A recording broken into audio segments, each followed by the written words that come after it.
சான்றோர் பெருமக்களே, இன்றைய தினம் எனக்கு தேவையான காற்றோட்டம் கிடைத்திருக்கிறதா என்ற தலைப்பை ஒட்டிய சிந்தனையோடு கேள்வி பதில் நிகழ்ச்சியை நமக்கு நடத்தி கொடுக்க கத்தாரிலிருந்து நம்மோடு ஆழியாறு இணைப்பில் இணைந்திருக்கும் மதிப்பிற்கும் மரியாதைக்கும் உரிய உலக சமுதாய சேவா சங்கத்தின் பேராசிரியர் அருள்நிதி முத்து ஐயா அவர்களை வாழ்க வளமுடன் என வாழ்த்தி வரவேற்கின்றோம்.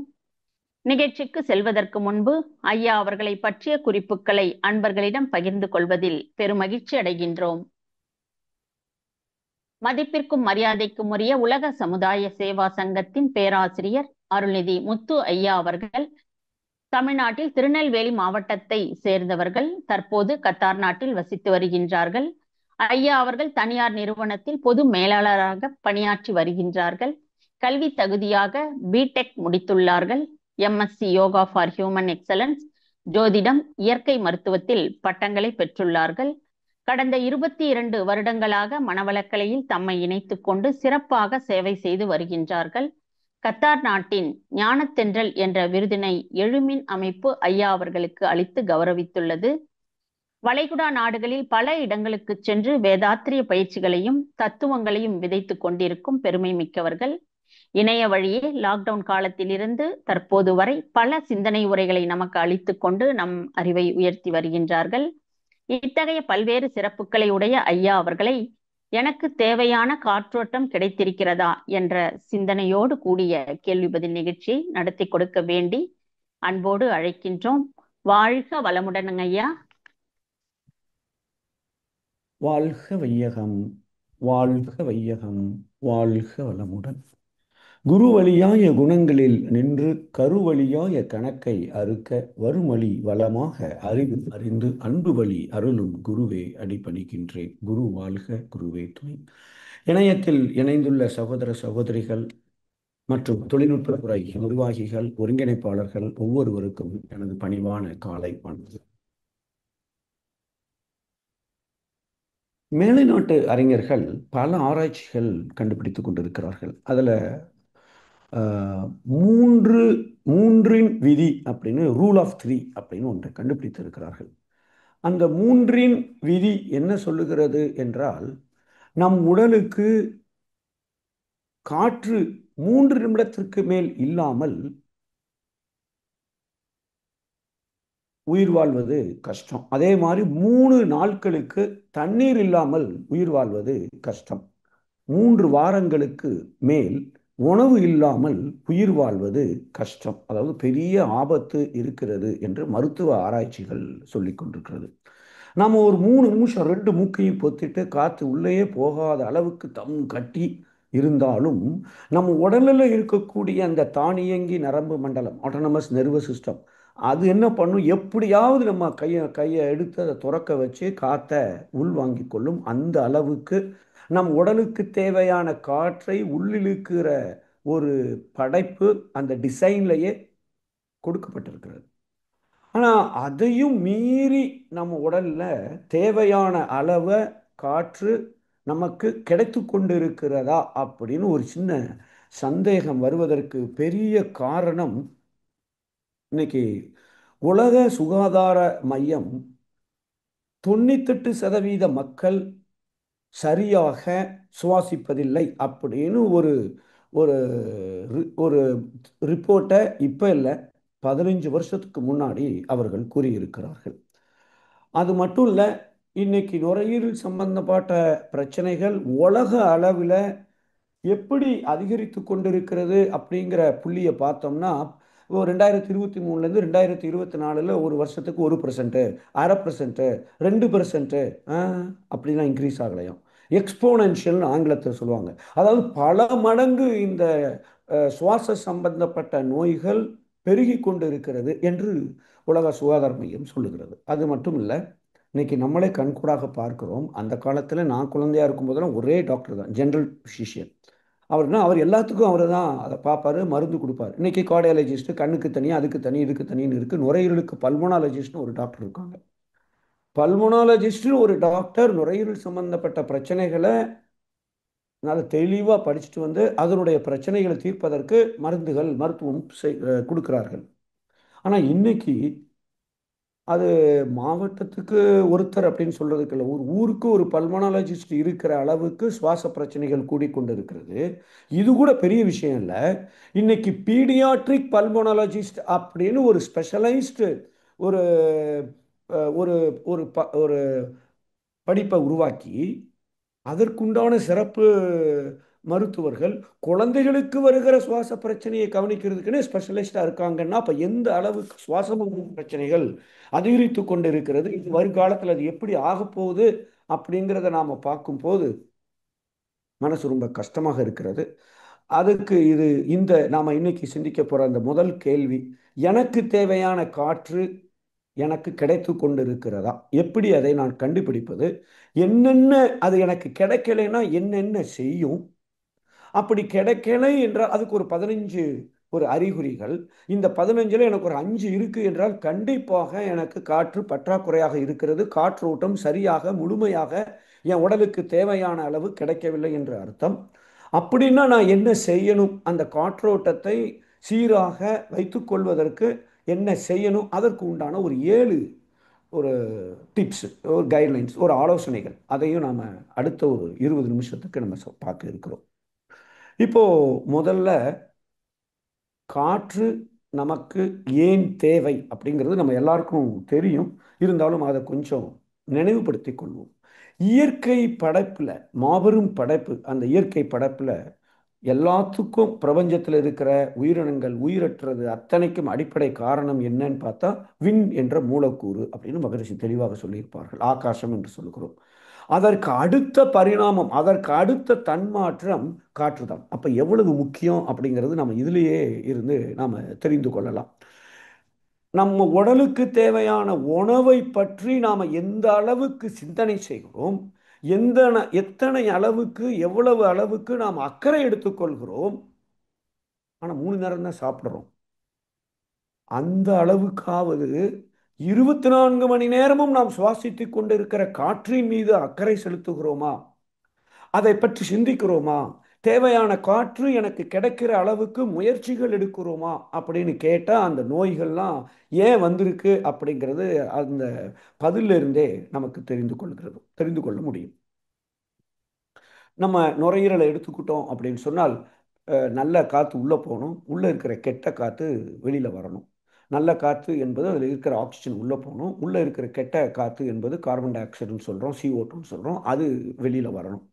இந்த உள்ளே போகிற நல்ல காற்று வெளியில் வர்ற கெட்ட காற்று எப்படி அது நடக்குது, கிட்டத்தட்ட மருத்துவ விஞ்ஞானம் என்ன சொல்லுகிறது என்றால் 1 கிலோமீட்டர் 2 கிலோமீட்டர்ல திருநெல்வேலியிலிருந்து சென்னைக்கு வெறும் 600 கிலோமீட்டர்.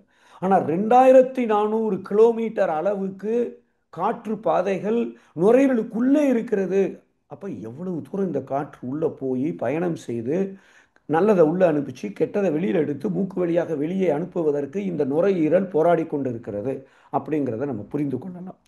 அது மட்டும் இல்லை, ஒரு 75 கிலோ எடையுள்ள ஒரு மனிதன் சராசரியாக 15 கிலோ காற்றை, 1.5 கிலோ தண்ணீரை, 3/4 கிலோ உணவை தினசரி அவன் உடலுக்கு எடுத்துக்கொள்கிறான், இல்லை தேவைப்படுகிறது என்று மருத்துவ விஞ்ஞானம் சொல்லுகிறது.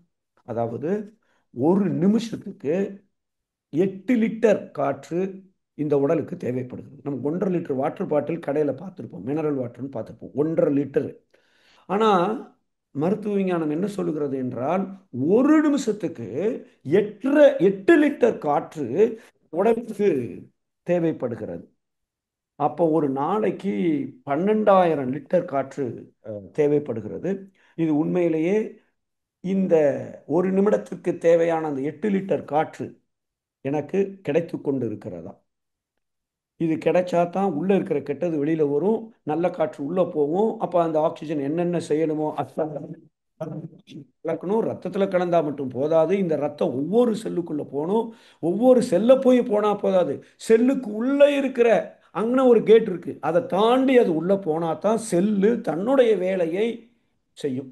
ஆக்சிஜன் இல்லைன்னா சாப்பாட்டை கூட ஆற்றலாக அது மாற்ற முடியாது. அப்போ ஆக்சிஜன் நுரையீரலுக்கு தேவை, நுரையீரலிருந்து ரத்தத்துக்கு தேவை. இந்த ரத்தம் ஒவ்வொரு உடல் முழுவதும் ஒவ்வொரு இடத்துக்கும் போய் சென்று ஒவ்வொரு செல்லையும் சென்றடைந்து ஒவ்வொரு செல்லுக்குள்ளேயும் போய் அங்கே இருக்கிற கழிவுகளை வெளியில் கொண்டு வரணும், நல்ல ஆக்சிஜனை உள்ள அனுப்பணும்.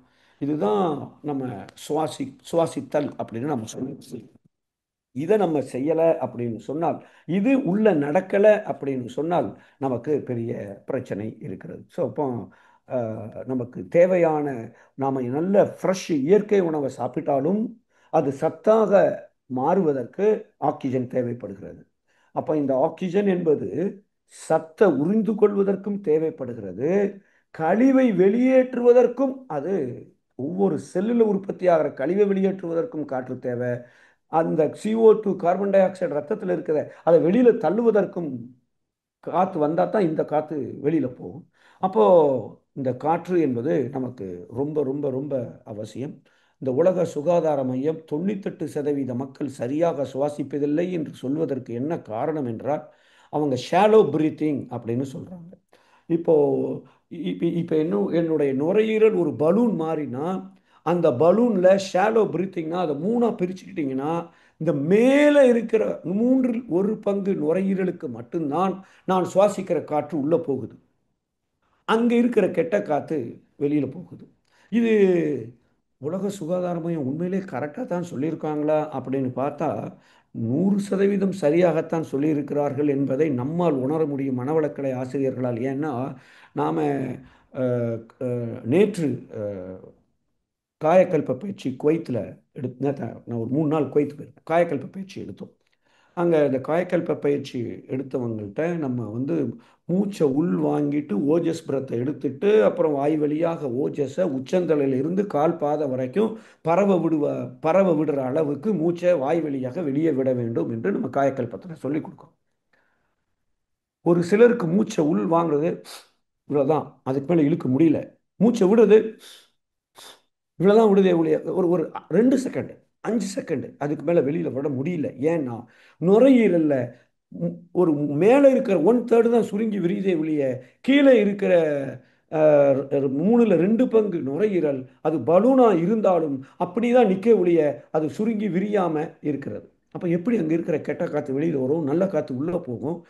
இது அதில் மட்டும் இல்லை, நாடி சுத்தி பிராணாயாமம் பண்ணும் பொழுதே நம்மலாம் ஒரு 10 தடவை நாடி சுத்தி பிராணாயாமம் எங்கள் வெள்ளிக்கிழமை மெடிடேஷன் கிளாஸில் செய்ய சொல்கிறோம், மெடிடேஷன் நடத்துகிறவங்கள்ட்ட. ஸோ அவங்க இப்படி எடுக்கிறாங்க, வெளியில் விடுறாங்க. 2 தடவைக்கு மேலே அவங்களால செய்ய முடியல. அவர் நாடி சுத்தின்னு சொல்லிட்டு மெடிடேஷன் பண்ணுறவர் உட்கார்ந்துருப்பாரு. ஆனால் இவங்க 2 தடவை இழுத்துட்டு அவங்க பாட்டு உட்காந்துருவாங்க. ஏன் முடியல? ஏன்னா நுரையீரல் சுருங்கி விரிவதற்கு ஒரு அசௌகரியமாக இருக்கிறது இந்த நாடி சுத்தி பிராணாயாமம் செய்யும் போதே. அப்போ நாம் எந்த அளவுக்கு இந்த நுரையீரலில் ஒரு ஃப்ளெக்சிபிலிட்டி அதை நாம் வச்சிருக்கிறோம் அப்படிங்கிறத பார்க்கும்போது உலக சுகாதார மையம் மிக தெளிவாக சொல்லி இருக்கிறது என்பது நமக்கு தெரிகிறது. அப்போ ஃபஸ்ட்டு அறிகுறி, இப்போ நாம் காற்று எனக்கு கிடைக்கலையா என்பதற்கான, தேவையான அளவு கிடைத்து கொண்டிருக்கிறதா அப்படிங்கிறதற்கான அறிகுறிகள் ஒரு 15 பார்க்க போகிறோம். கிடைக்கலைன்னா என்னென்ன அறிகுறிகள் வரும் என்பதை வைத்துக்கொண்டு எனக்கு கிடைச்சிருக்கா கிடைக்கலையா. இந்த அறிகுறிகள் காற்று மட்டும் காரணமாகவும் இருக்க முடியாது, வேற எதுவும் காரணமாக இருக்கலாம். ஆனால் காற்று ஒரு காரணம் என்பதை உறுதியாக சொல்ல முடியும். இப்போ முதல் காரணம் காற்று, முதல் அறிகுறி காற்று உள்ள ஒழுங்கா போல என்றால், கொஞ்ச நேரத்துக்கு முன்னாடி நம்ம சொன்ன மாதிரி உணவிலிருந்து இருக்கக்கூடிய சத்து பொருளை தனியாக பிரித்து எடுக்க முடியாது. செல்லில் நடக்கிற அந்த அந்த உணவை ஆற்றலாக, உணவை சத்து பொருளாக மாற்றக்கூடிய உணவு வயிறில் செல்லில் இந்த ரெண்டும் நடக்கலை அப்படின்னு சொன்னால் ஆற்றலும் கிடைக்காது, சத்தும் கிடைக்காது. அப்போ முதல்ல இன்டைஜஷன், அதாவது செரிமான கோளாறு, மெட்டபாலிக் டிஸார்டர்னு சொல்லுவாங்க. வளர்சிதை மாற்றம் சரியாக நடக்கவில்லை என்றால், பசி நேரத்துக்கு நேரம் வரல, நான் சாப்பிட்டு 4 மணி நேரத்தில் எனக்கு மறுபடியும் பசி வரல, இல்லை வயிறு சம்பந்தப்பட்ட அஜீரண கோளாறுகள், கேஸ்ட்ரிட்டிஸு, அசிடிட்டி, அல்சரு, நெஞ்செரிச்சல், என்னென்ன வயிறு சம்பந்தப்பட்ட பிரச்சனை, குடல் சம்பந்தப்பட்ட பிரச்சனைகள் இருக்கிறதோ, இல்லை ஊட்டச்சத்து குறைபாடு இருக்கிறதோ, வைட்டமின் ஏ இல்லை, கால்சியம் இல்லை, பொட்டாசியம் இல்லை, எது இல்லைனாலும் நமக்கு உணவு சத்து பொருளாக மாற்றப்படவில்லை, அதில் குறைபாடு இருக்கிறது. அப்போ அங்க காற்று பற்றாக்குறை காரணமாக இருப்பதற்கு நிறைய வாய்ப்புகள் இருக்குது.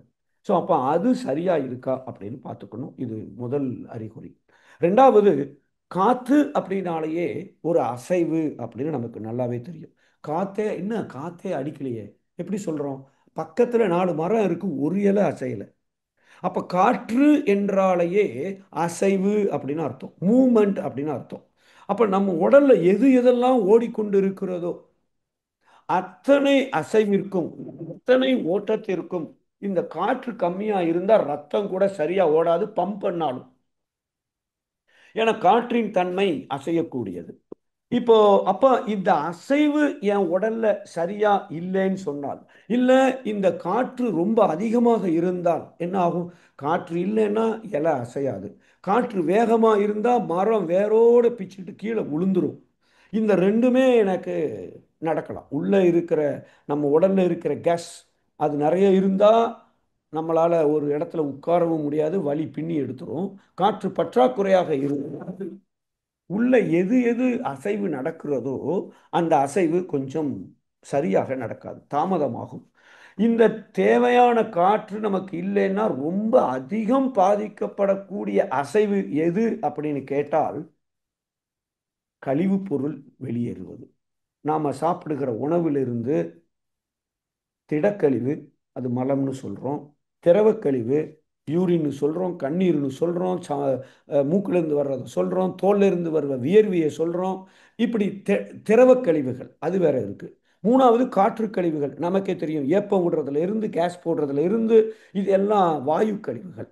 அப்போ திடக்கழிவுகள், திரவக் கழிவுகள், வாயு கழிவுகள் நம் உடலை விட்டு தினசரி வெளியேறவில்லை என்றால் முக்கியமான ஒரு காரணம் காற்று பற்றாக்குறையாக இருக்கலாம்.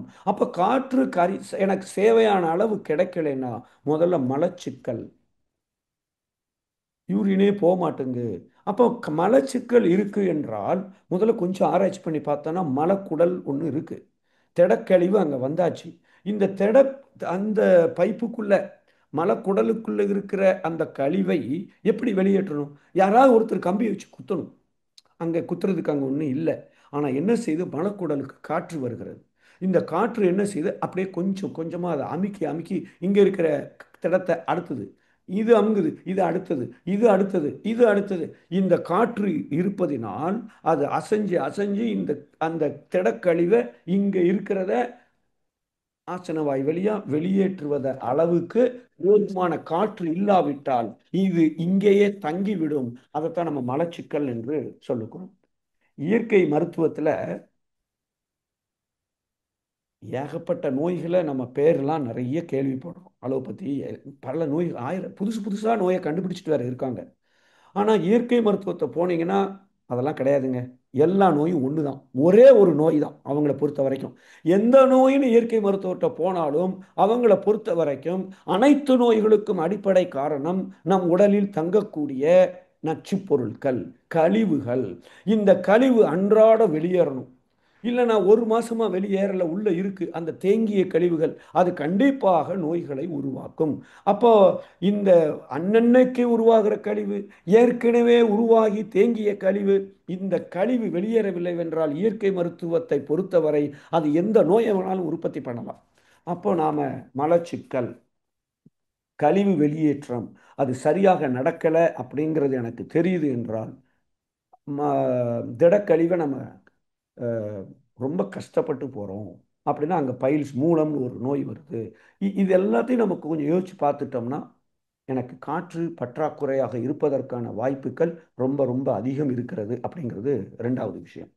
மூணாவது, நம்முடைய உடலுக்கு தேவையான காற்றின் அளவோ இல்லை அந்த தரத்திலோ குறைபாடு இருக்குன்னு வச்சுக்குவோம். கடவுள் ரொம்ப கருணை உள்ளவர். எனக்கு மலச்சிக்கல் வந்துதான் எனக்கு காற்று பற்றாக்குறையா இருக்கான்னு கண்டுபிடிக்கணும்னு அவசியம் இல்லை. இந்த காற்று எப்போ அதனுடைய தரம் கெட்டு இருக்கிறதோ இல்லை தேவையான தரம் கெட்டு இருக்கிறதோ அப்போ உடல்ல ஒரு வலி ஏற்படுகிறது. இந்த காற்று தரம் கெட்டு இருந்தால் அந்த வலி அசைந்து கொண்டே இருக்கும். திடீர்னு இந்த இடத்துல வலிக்கிற மாதிரி இருக்கும், அப்புறம் முதுகு கீழே வலிக்கிற மாதிரி இருக்கும், அப்புறம் காலில் தொடையில வலிக்கிற மாதிரி இருக்கும், இல்லை கையில் அசைந்து கொண்டே இருக்கிற வலி. மூளை வலி ஒரே இடத்துல இல்லை, மாறிக்கொண்டே இருக்கிறது என்றால் 100% காற்றின் தரம் கெட்டு இருக்கிறது. அதை மேம்படுத்துவதற்குண்டான வழிமுறைகளை நாம் செய்துட்டோம் அப்படின்னு சொன்னால் நம்ம அதில் இருந்து தப்பிச்சிடலாம். அடுத்தாப்புல இந்த காற்று என்பது அசைவுன்னு சொல்கிறோம். நமக்கே தெரியும், நம்ம உடல்ல இருக்கிற மனசை கண்ட்ரோல் பண்ணுறதுக்கு எதை கண்ட்ரோல் பண்ணணும்? இப்போ ஃபேன் ஸ்பீடாக ஓடுது குறையுது, கண்ட்ரோல் பண்ணுறதுக்கு ஒரு சுவிட்ச் இருக்குது. இப்போ லைட்டோட வெளிச்சத்தை கண்ட்ரோல் பண்ணுறதுக்கும் ஒரு சுவிட்சை போட்டிருக்காங்க. அப்படியே திருவினா லைட் கூடுது, தொடையே குறைஞ்சா குறையுது. ஆனால் மன ஓட்டத்தை கண்ட்ரோல் பண்ணுறதுக்கு அவங்க என்ன கண்டுபிடிச்சாங்க? உயிர் ஓட்டத்தை கண்ட்ரோல் பண்ணணும். உயிரை கண்ட்ரோல் பண்ணுறதுக்கும் நம்மள்ட்ட சுவிட்ச் ஒன்றும் இல்லை. ஆனால் மூச்சை கண்ட்ரோல் பண்ணிட்டா உயிர் கண்ட்ரோல் ஆகும், உயிர் கண்ட்ரோல் ஆகிட்டா ஜீவகாந்த கண்ட்ரோல் ஆகும், ஜீவகாந்த கண்ட்ரோல் ஆகிட்டுனா மனசை அமைதி அடையும். அதுக்காக தான் நாடி சுத்தி பிராணாயாமமே தவத்துக்கு முன்னாடி நாம் செய்கிறோம். அப்போது இந்த காற்று ஓட்டத்தின் மூலமாக உயிரோட்டத்தின் அளவை நம்ம குறைக்க முடியுது, சீராக வைத்துக்கொள்ள முடிகிறது. அப்போ காற்று என்பது உயிரோடு ஒன்றியே இயங்கிக் கொண்டு இருக்கிறது நம்ம உடல்ல அப்படின்னு சொல்லலாம். ஏன்னா ஒருத்தர் அசைவே இல்லாமல் படுத்திருக்காருன்னா என்ன நினைக்கிறோம்? மூச்சு இருக்கான்னு முதல்ல பாருங்கிறோம். மூச்சு இருந்தால் தான் உடல் அசையுது. இல்லைன்னா அங்கே உயிரே இல்லைங்கிற ஒரு முடிவுக்கு நம்மால் வர முடிகிறது. உடனே செக் பண்ணுறோம். அப்போ இந்த காற்றோட்டம் எனக்கு போதுமான அளவு கிடைக்கவில்லை என்றால் எப்பொழுதும் ஒரு டயர்டா, ஒரு டயர்டுனா டயர்டு தானா, டயர்டுக்கு ஒரு அசதியாக, ஒரு ஒரு சுறுசுறுப்பு இல்லாமல், ஒரு எந்திரிக்கிறதுக்கே கொஞ்சம் நேரமாக எந்திரிக்கிற மாதிரி ஒரு அசதியாக இருக்கிறோம்னு சொன்னால் காற்று பற்றாக்குறையும் ஒரு காரணமாக இருக்கலாம். இல்லை ஒரு சோம்பேறித்தனமாகவே இருக்கு, நீ காலையிலேருந்து ஒரே சோம்பேறியா இருக்கு, காற்று பற்றாக்குறையும் ஒரு பல பல காரணங்கள் இருக்கு.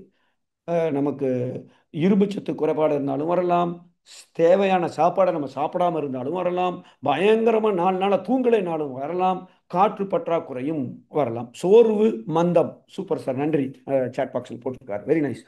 அப்போ காற்றின் அளவு தரம் குறைவாக இருக்கிறது என்றால் டயர்டாக இருப்பது, அசதியாக இருப்பது, சோர்வாக இருப்பது, சோம்பேறியாக இருப்பது, வேகமாக போய் ஒரு வேலையை செய்ய முடியாமல் இருப்பது, அனைத்திற்கும் காற்று ஒரு காரணமாக இருக்கலாம். அப்படி எனக்கு இருக்கு என்றால் உடனடியாக நான் காற்றை மேம்படுத்தக்கூடிய முயற்சிகளை நாம அதை செய்யணும். 5வது விஷயம், இந்த காற்று உடல்ல அஹ், களைப்பு அப்படின்னு கிருபாநிதி அம்மா போட்டிருக்காங்க, ரொம்ப சந்தோஷம். இப்போ 5வது ஒரு அறிகுறி, நம்ம உடல்ல இருக்கிற கழிவு அங்கங்க வெளியேறுது. இந்த கழிவுகளை எல்லாம் உடல் வெளியேற்றுவதற்கு அது அப்பப்போ முயற்சி செய்து கொண்டே இருக்கிறது. இதற்கு கழிவு மண்டலம் என்று பல உறுப்புகள் அதில் இருக்கு. இந்த கழிவு மண்டலத்தில் ஒரு உறுப்பு இந்த தோல். அப்போ நம்ம முதல்ல கழிவு உருவாகிறது என்றால் அந்த கழிவை சளியாக மாற்றி நுரையீரலுக்கு அனுப்பும். அந்த சளியையும் ஒருத்தர் வெளியேறலைன்னா முதல்ல சுவாச மண்டலத்தில் வரக்கூடிய பிரச்சனை, அதுவும் ஒருத்தர் சரியா வெளியேறலைன்னு சொன்னால், சளிக்கு மருந்து சாப்பிட்டுட்டாங்க, அதை சரியா வெளியேற்றலைன்னா நம்ம வீட்டில் தெருவில் குப்பை சந்திருச்சுன்னா தீயை வச்சு எரிச்சிற மாதிரி அந்த சளியை, அங்கே இருக்கிற கழிவுகளை வெளியேற்றுவதற்கு அது வச்சு விட்ரும். அதைத்தான் காய்ச்சல்னு சொல்கிறோம். காய்ச்சல் என்பது கழிவுகளை வெளியேற்றக்கூடிய ஒரு ப்ராசஸ். திருநெல்வேலியில் ஒரு ஹாஸ்பிட்டல் இருக்குது, கிருஷ்ணா ஹாஸ்பிட்டல். அதில் உள்ளே போனோன்னா ஃபீவர் இஸ் நாட் ஏ டிசீஸ்னு அப்படியே பெருசாக ஒரு போர்டே போட்டிருப்பாங்க. ஸோ அப்போது முதல்ல அந்த கழிவு அது வெளியேற்றும். அதுக்கும் நான் ஒரு மாத்திரையை வாங்கி காய்ச்சலுக்கு நான் மாத்திரையை போட்டுட்டேன்னு சொன்னால் இந்த உடல் என்ன நினைக்கும்? இவன் சரியில்லை, வேஸ்ட் இவன் அப்படின்னு அந்த கழிவை அது வெளியேற்றி தோலுக்கு அனுப்பிவிடும். அனைத்து தோல் வியாதிகளுக்கும் காற்று பற்றாக்குறை ஒரு காரணமாக இருப்பதற்கு வாய்ப்புகள் இருக்கிறது. அது என்ன செய்யுதுன்னு சொன்னால், இந்த நுரையீரலில் இருக்கிற கழிவு வந்துக்கிட்டே இருக்கு, இந்த ஆள் கிளீனும் பண்ண மாட்டேங்கான், முயற்சியும் எடுக்க மாட்டேங்கான், சளியாக பண்ணாலும் சரி காய்ச்சலை போட்டாலும் சரி ஏனோ ஒரு மருந்தை போட்டுட்டு அவன் படுத்து எடுக்கிறான். இப்போ நுரையீரலுக்கு காற்று வேணும், கெட்ட காற்று வெளியில் போகணும், அங்கேயே தேக்கி வச்சா செத்து போயிடுவான். இயற்கை கருணையோடு நினைச்சு என்ன செய்யுது? அங்கே இருக்கிற கழிவை வெளியில் எடுக்குது. அது வெளியில எடுத்து எங்க வைக்கலான்னு பார்க்குது.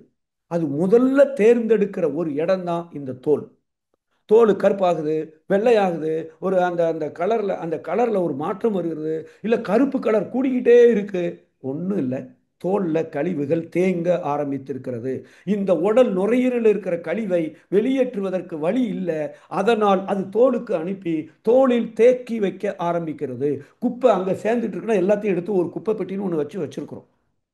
அந்த குப்பை பெட்டி தான் நமக்கு தோல் சம்பந்தப்பட்ட பிரச்சனைகள் வருவதற்கு ஒரு காரணமாக இந்த காற்று இருக்கலாம். அப்போ முதல்ல எனக்கு தோல் சம்பந்தப்பட்ட பிரச்சனை இருக்கா? தோல் சம்பந்தப்பட்டது மட்டும் இல்லை, ஈவன் நம்ம உடல்ல வரக்கூடிய அத்தனை கட்டிகளும் இப்படி மாற்றம் செய்யப்படுகிற கழிவுகள் தான். அது பிசிஓடி, பிசிஓஎஸ், கர்ப்பப்பையில கட்டி, முதுகுல கட்டி, இடுப்புல கட்டி, கையில கட்டி, மூளையில கட்டி. இந்த மூளையில கட்டி லாஸ்ட் சாய்ஸ் தான். இங்க இருக்கிற கட்டிகளெல்லாம் இந்த ஆள் வெளியேற்றலைனா தான் அது மேலே அனுப்பிச்சிடும். வேற வழி இல்லை. ஈவன் டச் என்ன பண்ணினாலும் கட்டி வெளியேற மாட்டேங்குது, கழிவு வெளியேற மாட்டேங்குது. இவன் பாட்டுக்கு அது இதுன்னு போட்டு சாப்பிட்டுட்டு இருக்கான். கழிவு தேங்க ஆரம்பிச்சிருக்கிறதுனா ஒஸ்ட் கேஸ், அங்கே ஒரு கட்டி டியூமர்னு சொல்கிறோம்.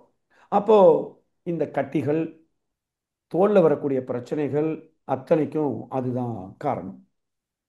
ஸோ இது அதுக்கு அடுத்தால இருக்கிறது. இப்போ முதல்ல அடுத்தது 6 நாம் சளின்னு பார்த்தோம். இந்த கழிவுகள் முதல்ல நுரையீரலுக்கு வருகிறது. அந்த நுரையீரலில் இருக்கக்கூடிய கழிவுகள் தான் நமக்கு சளி. அது வாய் வழியாக, மூக்கு வழியாக, அதாவது தும்மல், இருமல், சளியாக வர்றது, இதெல்லாம் ஒரு அறிகுறி. அதுக்கப்புறம் தான் தோல் பிரச்சனை வரும். இதுக்கெல்லாம் நம்ம மருந்து எடுத்தால் தான் வரும். அப்போ எனக்கு சுவாச மண்டலம் சம்பந்தப்பட்ட அந்த சளி, தும்மல், சைனஸ் இதெல்லாம் வருதுன்னு சொன்னால் கண்டிப்பாக காற்று எனக்கு பற்றாக்குறையாக இருக்கிறது, தரம் கெட்டு போய் இருக்கிறது. அந்த நுரையீரலில் இருக்கக்கூடிய கழிவை வெளியேற்ற அளவுக்கு நுரையீரல் சுருங்கி விரியவில்லை. அதை நம்ம மேம்படுத்துவதற்கான பயிற்சிகளை நாம் செய்யணும். இந்த இருப்பு கட்டப்பட்ட கழிவுகள் தான் சளி, கட்டிகள், தோல் வியாதிகள். அடுத்தால காத்துன்னு பார்த்தீங்கன்னா அது பரவுதல், பரப்புதல்னு நம்ம முன்னோர்கள் சொல்லியிருக்காங்க. பரவுதல்னா இங்கே இருக்கிறது, ஒரு மல்லிகைப்பூ இருக்குன்னா அங்கே வரைக்கும் காற்று எடுத்துகிட்டு போய் நமக்கு ஸ்மெல் காமிச்சிடும். பரப்புதல் அப்படின்னா அந்த காற்று இருக்கிறத அது எடுத்துகிட்டு போய் இன்னொரு இடத்துல கொண்டு போய் கொடுத்துரும். பரவுதல், பரப்புதல் அப்படின்னா அதற்கு 2 குணம் இருக்கு. அப்போ ஒரு கெட்ட காத்து என்னுடைய மலக்குடல்ல மலம் தேங்கி இருக்குன்னு சொன்னால், ஒரு பாலை, ஒரு கிளாஸ் பாலை அப்படியே 2 நாளைக்கு வச்சுருந்தா அதுவே நுரை அடித்து அதுலேருந்து ஒரு ஒரு கெட்ட ஸ்மெல் வெளியில் வருது. வெறும் ஒரு கிளாஸ் மில்கில், பசும் பாலில். அதே இது ஒரு சாம்பாராக இருந்தால் எவ்வளவு ஃபாஸ்ட்டாக நடக்கும். ஏன்னா பால் இயற்கையாக பசும்பால்லேருந்து எடுத்தது ஒரு 2 நாள் ஆகும். ஆனால் சாம்பார் 4 மணி நேரம் போதும் இப்போ அடிக்கிற வெயிலுக்கு. அப்போ அதில் ஒரு நுரை வருகிறது, அது கெட்ட காத்தாக இருக்கிறது. அப்போ நான் பசி இல்லாமல் சாப்பிட்ருக்கேன், இல்லை தேவையானதை விட அதிகமாக சாப்பிட்ருக்கேன். அந்த சாம்பார் வயிற்றுலேயே ஒரு 4 மணி நேரத்துக்கு மேலே 5 மணி நேரம் இருந்திருக்கு, ஜீரணம் ஆகாமல். அப்போ அதிலிருந்து வரக்கூடிய அந்த கெட்ட காற்று வேகமாக பரவும். பரவுனா மட்டும் போதாது, அந்த இடத்துல ஒரு விஷம் இருக்குது, இல்லை ஒரு மல்லிகைப்பூ ஸ்மெல் இருக்குன்னா இன்னொரு இடத்துல கொண்டு போய் சேர்த்துரும், பரப்பிடும். அப்போ இது நம்ம உடல்ல இருக்கிற காற்று பாதைகள், நரம்பு, ரத்தம், இதில் எல்லாம் அந்த காற்று உள்ளே போச்சுன்னு சொன்னால், நரம்பு பாதையில், நரம்புல போச்சுன்னு சொன்னால் கம்யூனிகேஷன் ப்ராப்ளம் வரும். கம்யூனிகேஷன் ப்ராப்ளம்னா என்ன அர்த்தம்? யூரின் போகணுங்கிற உணர்வு எனக்கு இருக்காது. மூளை சொல்லும், யூரினரி பிளாடர், நீர், சிறுநீர் பை அது நிரம்பிட்டு, இது இது வெளியில் அனுப்பணும், ப்ராப்ளம், எனக்கு ஆல்ரெடி வேற சிறுநீர் ரெடியாக ஆரம்பிச்சுட்டு கிட்னியிலிருந்து, இது ஆல்ரெடி ஃபுல் ஆயிட்டுன்னு சொல்லி மூளை சிக்னல் கொடுக்குது. எதுக்கு? சிறுநீரகத்துக்கு, சிறுநீர் பைக்கு. ஆனால் அங்கே மூளை கொடுக்குற சிக்னல் சிறுநீர் பைக்கு வந்தால் தான் அது திறந்து சிறுநீரகம் வெளியில் அனுப்பணும். இந்த கம்யூனிகேஷன் லைனில் கெட்ட காற்று உள்ளே போச்சுன்னு சொன்னால் அந்த உணர்வு என்பதே வராது. அப்போ உணர்வு என்பதை வராமல் சிறுநீர் ஒரு அங்கேயே மணிக்கணக்கில் தேங்க ஆரம்பிச்சுன்னா கிட்னி ஸ்டோன் வரும், கால் பிளாடரில் ஸ்டோன் வரும். அதையும் மீறி அந்த கம்யூனிகேஷன் சரியாக நடக்கலைன்னா சிறுநீர் தானாக போக ஆரம்பிச்சிடும். போய் முடிச்சப்புறமும் சொட்டு சொட்டா 2 நிமிஷத்துக்கு போயிட்டு இருக்கலாம். இதெல்லாம் என்ன காரணம்? கம்யூனிகேஷன். இது ஒரு காரணம். அப்போ காற்று பற்றாக்குறை இருக்குமானால் சிறுநீர் வெளியேற்றுவதில் நமக்கு அது அது அந்த உணர்வு கூட, சில நேரம் பசி உணர்வு கூட, இந்த கம்யூனிகேஷன் பசியே. இங்கே ஒருத்தர் சொன்னார், பசி உணர்வே எனக்கு 4 வருஷம் ஆச்சு சார். 4 வருஷமாக அவருக்கு பசி உணர்வே இல்லை, நான் பட்டினி கிடந்தாலும் அப்படி தான் இருக்குங்கிறார். அப்போது இந்த கம்யூனிகேஷன் சரியில்லைன்னு சொன்னால் அவருக்கு அது உணர முடியல. ஸோ அது ஒரு காரணம். 9வது, காற்று பற்றாக்குறை இருக்குனாலே நமக்கு மருத்துவ விஞ்ஞானம் எல்லா எல்லா பிரச்சனையும், மூச்சு திணறல், மேல் மூச்சு வாங்குதல், ரெண்டு ஒரு 10 நட வச்சாலே மூச்சு ஃபாஸ்ட்டாக வேகமாக மூச்சு வாங்குதல். ஏன் நுரையீரல் சுருங்கி விரிய முடியல, அதுக்கு பிரச்சனையாக இருக்குது, தேவையான காற்று பற்றாக்குறையாக இருக்குது. அப்போ ஆஸ்துமா, புரோஞ்சிட்டிஸ், மேல் மூச்சு வாங்குதல், அஹ், இது எல்லாமே சுவாச மண்டலம் சம்பந்தப்பட்ட பிரச்சனைகள். அடுத்த அடுத்த அறிகுறி 10வது, காற்று என்பது ஒரு கவசம். பூமிக்கு மேலே காற்று மண்டலம் பூமியை பாதுகாப்பதற்கு ஒரு கவசம் போல் எப்படி இயங்கிக் கொண்டிருக்கிறதோ, அதே போல நம்முடைய நுரையீரல்ல அந்த அந்த காற்று என்பது ஒரு கவசம் போல பாதுகாத்து கொண்டிருக்கிறது. மூளைக்கு ஒரு கவசமாக இந்த இடத்துல இந்த இடத்துல ஒரு வெற்றிடம் இருக்கு, இங்க வெற்றிடம் இருக்கு. இந்த காற்று இருந்தா தான் வெப்பத்தை மெயின்டைன் பண்றதுக்கு, கழிவுகள் போகாம இருக்கிறதுக்கு கடவுள் படைச்சு வச்சிருக்கிறார். ஆனா அங்கேயும் கழிவு நீர் போய் சைனஸ் ப்ராப்ளம் அப்படின்னு சொல்லிட்டு நமக்கு சைனஸ் ப்ராப்ளம் வந்துருது. அப்போ சைனஸ் சம்பந்தப்பட்ட பிரச்சனைகள் வருதா, அப்போ காற்று நமக்கு பத்தலை. உடல் வெப்பத்தை உடல் வெப்பம் அடிக்கடி, டெம்பரேச்சர் எப்பவும் ஹீட்டாக இருக்குது, இல்லை ஹீட்டு கம்மியாக இருக்குது, இல்லை வெயில் ஒத்துக்க மாட்டேங்குது, இல்லை குளிர் ஒத்துக்க மாட்டேங்குது, காற்று ஒரு காரணமாக இருக்கலாம். அப்புறம் நோய் எதிர்ப்பு சக்தி, சீரான தூக்கம் இல்லாமல் இருக்கிறது, அதுக்கும் ஒரு காரணம் பற்றாக்குறையாக இருக்கலாம்.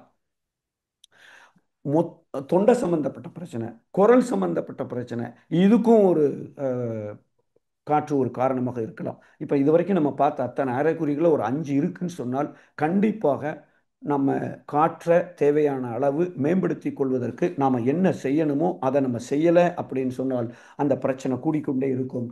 இப்போ அதை எப்படி மேம்படுத்துவது அப்படிங்கிறத குயிக்காக நம்ம பார்த்துடலாம்.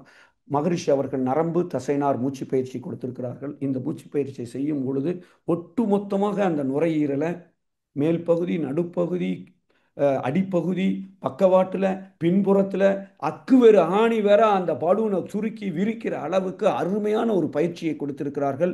நமக்கு இதயத்தை ஓடுறதுக்கு ரத்தம் இருக்கு, காற்றை ஓட வைக்கிறதுக்கு என்ன பம்பு இருக்கு? ஒரு பம்பு இல்லை. ஆனால் பம்பு மாதிரி செயல்படக்கூடியது தான் நுரையீரலுக்கு மேல்புறமாக இருக்கக்கூடிய நரம்பு தசை நார். அதை சுற்றி இருக்கக்கூடிய, நுரையீரலை சுற்றி இருக்கக்கூடிய தசைகள், அதுக்குள்ள ஓடுகிற நரம்புகள், அதை நரம்பு தசைநார்னு சொல்றோம். அந்த நுரையீரலுக்கு கீழே இருக்கக்கூடிய ஒரு டயஃப்ரம்னு ஒன்று இருக்கு. இந்த ரெண்டு ஒழுங்கா வேலை செய்யலைன்னு சொன்னால் நுரையீரல் சுருங்கி விரியாது. நார்மலாக யோகாவில் சொல்லி கொடுக்குற பிராணாயாம பயிற்சி ஒன்று இருக்கு.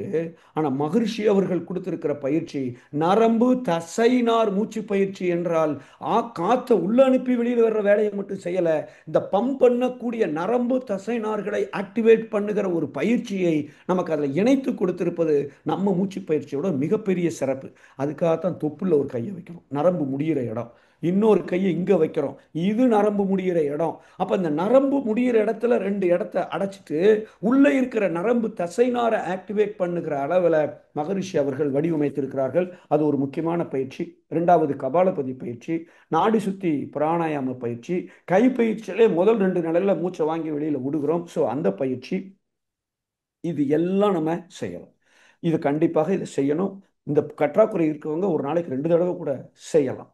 இது தவிர சில கைட்லைன்ஸு, 10க்கு 10 ரூமில், 10 அடிக்கு 10 அடி இருக்கிற ரூமில் கொசு வருது அது வருதுன்னு சொல்லி கதவை ஜன்னல் எல்லாம் மூடிட்டு 2 பேர் படுத்தால் 3 மணி நேரம் ஆயிடுச்சுன்னு சொன்னால் 3 மணி நேரத்துக்கு மேலே அந்த ரூமில் ஆக்சிஜன் அளவு குறைகிறது என்று ஆராய்ச்சிகள் சொல்லுகிறது.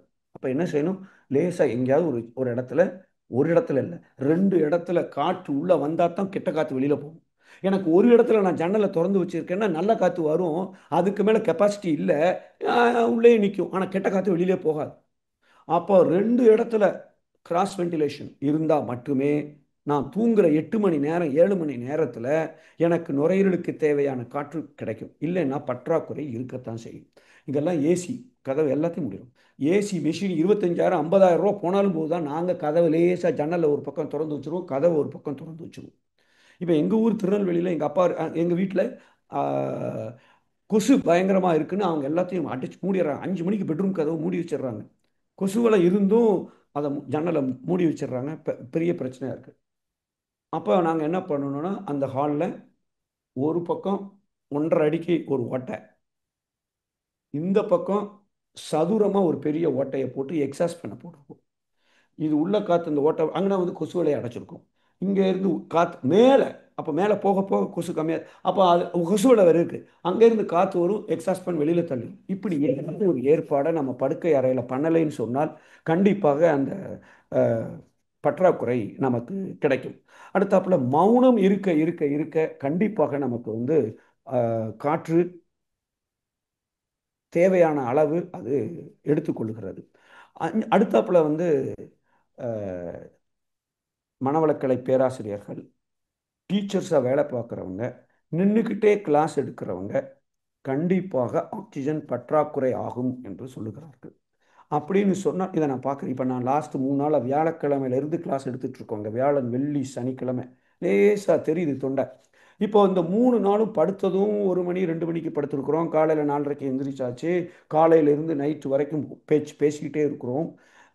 நான் நான் நின்றுட்டு தான் பேசுகிறேன். ஸோ இந்த நின்றுட்டு பேச பேச பேச பேச ஆக்சிஜன் பற்றாக்குறை ஆகிறது, இவ்வளவுதான். இதை நம்ம தெரிஞ்சுக்கிட்டோம்னா நின்றுட்டு ரொம்ப நேரம் கிளாஸ் எடுக்க வேண்டியது இருக்கா, பேச வேண்டியது இருக்கா? கண்டிப்பாக இந்த காற்றுக்கு தேவையான வசதிகளை நாம் செய்யணும்.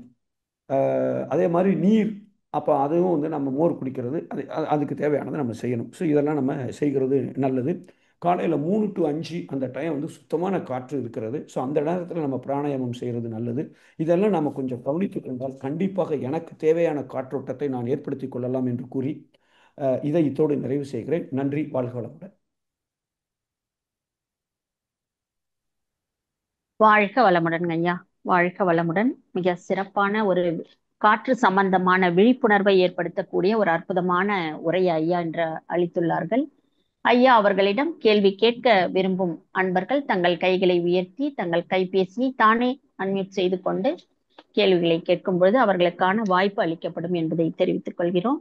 முதல் அன்பராக ஐயா கேள்வி பதில் செஷனுக்கு செல்லலாங்களா ஐயா? வாழ்க வளமுடன். ஆமாம், கண்டிப்பாக. முதல் அன்பராக சாம்சங் சாம்சங் SM-E156B. ஹலோ வாழ்க வளமுடன். அம்மா, வாழ்க வளமுடன். என் பேர் ராம்நாத், சென்னையில பேசுறேன். ஹலோ முத்து சார், எப்படி இருக்கீங்க? ரொம்ப நாள் நன்றாக ஆச்சு உங்களை வாழ்க பார்த்து வளமுடன். கேட்டு. நீங்க எப்படி சந்தோஷம். இருக்கீங்க? இங்க இருக்கீங்களா? அபிதாபிதான் இருக்கீங்களா? கத்தார், கத்தார் ஐயா, கத்தார், கத்தார். கத்தார்லாம் இருக்கீங்களா? Very good sir. இப்போ நீங்க சொன்னீங்களே, இப்பதான் வந்த வெளியில போயிட்டு இந்த மூச்சு சொன்னீங்களே, மூச்சு கதவு சாத்தி வச்சு ஏசியா இருந்தாலும் ஏசியும் போட்டுக்கலாமா வேண்டாமா? கண்டிப்பா நீங்க, அதாவது இங்கெல்லாம் எங்களுக்கு டெம்பரேச்சர் ஜாஸ்தி, ஏசி ஆமா, போடலன்னா ஏசி ஏசி போட்டுக்கிறேன். அது ஆ தவிர மேல எக்ஸாஸ்ட் ஃபேன் வைக்க என்ன ஒருக்கா திறந்து வைக்கிறேன். ஜன்னலையும் திறந்து வச்சு ஏசி போட்டுக்கிறேன் சார். இந்த அவ்வளோ பக்கம் திறந்து வச்சுக்கலாம், பூர்வம் இல்லையா சார்? கரெக்ட். நீங்க ஓகே. ஃபுல்லா ஏசியை திறந்து வைக்காங்க, ஏசி எஃபெக்ட் இருக்காது. ஆ. கொஞ்சம் ஒரு அங்குலம், ஓ, ஒரு அங்குலம் திறந்து இல்ல வச்சா ஜன்னல போதும். நான் இது போட்டுக்கிறேன், மெஷ் போட்டிருக்கேன், அது போருமா? போதும் போதும் போதும் அது போதும். போருமா? மெஷ் போட்டிருக்கேன். ஓகே. தேங்க்யூ. அவ்வளவுதான், சூப்பர். ஓகே போதும். சார், தேங்க்யூ தேங்க்யூ வெரி அதாவது மச் சார். நமக்கு காத்து வரணும், வெளியில போகணும், கொஞ்சம் இடம் ஆமா, இருந்தா போதும். கதவு எல்லாம் ஜன்னல் ஓப்பனா இருக்கு. மெயின் கதவு தான் அவ்வளவுதான், போட்டிருக்கும். இந்த பக்கம் வலை போட்டு காத்து அது வழியா போயிடும், அவ்வளவுதான். பால்கனி வழியா. ஓகேங்களா? சூப்பர். தேங்க்யூ நல்லது. சார். வாழ்க கரெக்டா. வளமுடன் சார். வாழ்க வளமுடன். வாழ்க வளமுடன். அடுத்த அன்பராக பவுன் ஸ்ரீனிவாசன் ஐயா அவர்கள். வாழ்க வளமுடன். ஐயா வாழ்க வளமுடன்ங்கய்யா. வாழ்க்கணும், வாழ்க்கணும். எப்படி இருக்கீங்க? வாழ்க. ஐயா. இது இன்னைக்கு வெக்கேஷன் முடியுதுங்க. நான் திருப்பி இன்னைக்கு துபாய்க்கு போறேங்க. திருப்பி ஓ சூப்பர். ஒரு புது வேலை ஆரம்பிக்கிறோம் சொல்லியிருந்தேன் ஓ ஆல்ரெடி. சூப்பர், வாழ்த்துக்கள், வாழ்த்துக்கள். நன்றிங்க ஐயா. இப்ப வந்து கல்ஃப், இந்த துபாய் அந்த மாதிரி இதுல வந்து ஃபுல்லா ஏசி ஹெச்வாக் சிஸ்டம் தான் இருக்குது. அங்க வந்து எப்படிங்க காத்த வந்து கதவை திறந்து வச்சுட்டு படுக்கிறது அப்படின்ற ஒரு இது, ஏன்னா அது அந்த ஹெச்வாக் இது ஃபால்ட் ஆகிறதுக்கு சான்ஸ் இருக்குது. இப்ப அந்த கதவை திறந்து வச்சுருந்தேன், ஏன்னா உண்மையில நீங்க சொல்ற மாதிரி அந்த காற்று குறைபாடு வந்து எஸ்பெஷலி கல்ஃப்ல இருக்கிற நமக்கு வந்து அதிகமாவே இருக்கு. ஏன்னா ரொம்ப வெக்கையாவும் இருக்குது. இங்க இருக்கிற மாதிரி அந்த ஒரு காற்று, கொசு கொசு அவ்வளவா இல்லை, பட் இருந்தாலும் அந்த காற்று இது இருக்குது. இது ஒரு உடல் சம்பந்தமான கேள்விகளுக்கு ஒண்ணு. இன்னொன்னு மனசு சம்பந்தமான இதுக்கு எப்படிங்க அந்த இதுல வந்து ஒரு இப்ப ஒரு மனிதனா பிறந்திருக்கோம், வாழ்ந்திருக்கோம். இப்போ எனக்கு ஒரு 34 35 வயசு ஆகுது. அப்படியே கடந்த கால பாரங்கள் மனசுல வந்து இருந்துகிட்டே இருக்கீங்க. ஒரு பிரசன்ட்ல வந்து என்ஜாய் பண்ணி வாழ முடியலங்கய்யா. அது ஒரு இதா இருக்கு. இப்ப ஒரு நாள் நான் மௌனம் இருந்தா இது இருந்தா ரொம்ப லேசா இருந்துச்சு. பட் ஆனா டெய்லியும் வேலையிலயும் சரி இதுலயும் சரி ரொம்ப, ஏன்னா ஒரு ப்ராக்டிக்கலா ஒரு இது கிடைச்சிருக்கு. எவ்வளவு தூரம் நம்ம பிரசன்ட்ல வாழணும், பாஸ்ட் இஸ் பாஸ்ட்னு போயிட்டு அடுத்த இதுக்கு வந்து மூவ் ஆகணும் அப்படின்றதுக்கு ஒரு நல்ல ஒரு லைஃப் லெசன் கிடைச்சது. ஸோ இருந்தாலுமே அந்த பழைய இது நினைவுகள் வந்தது போனது வந்து ரொம்ப இருக்குதுங்க. இன்னும் எப்படிங்க பிரசன்ட்ல வாழ்றது அப்படின்றதுக்கு ஒரு கைட்லைன்ஸ். வாழ்க வளமுடன். ஸோ முதல் கேள்விக்கு வருவோம். இப்போ நாங்கள் இருக்கிறதும் பெரிய டவரு, சென்ட்ரலைஸ்ட் ஏசி, பிரச்சனை தான். நமக்கு இது ஒரு பாதிப்பை ஏற்படுத்தத்தான் செய்யும். வேற வழியே இல்லை.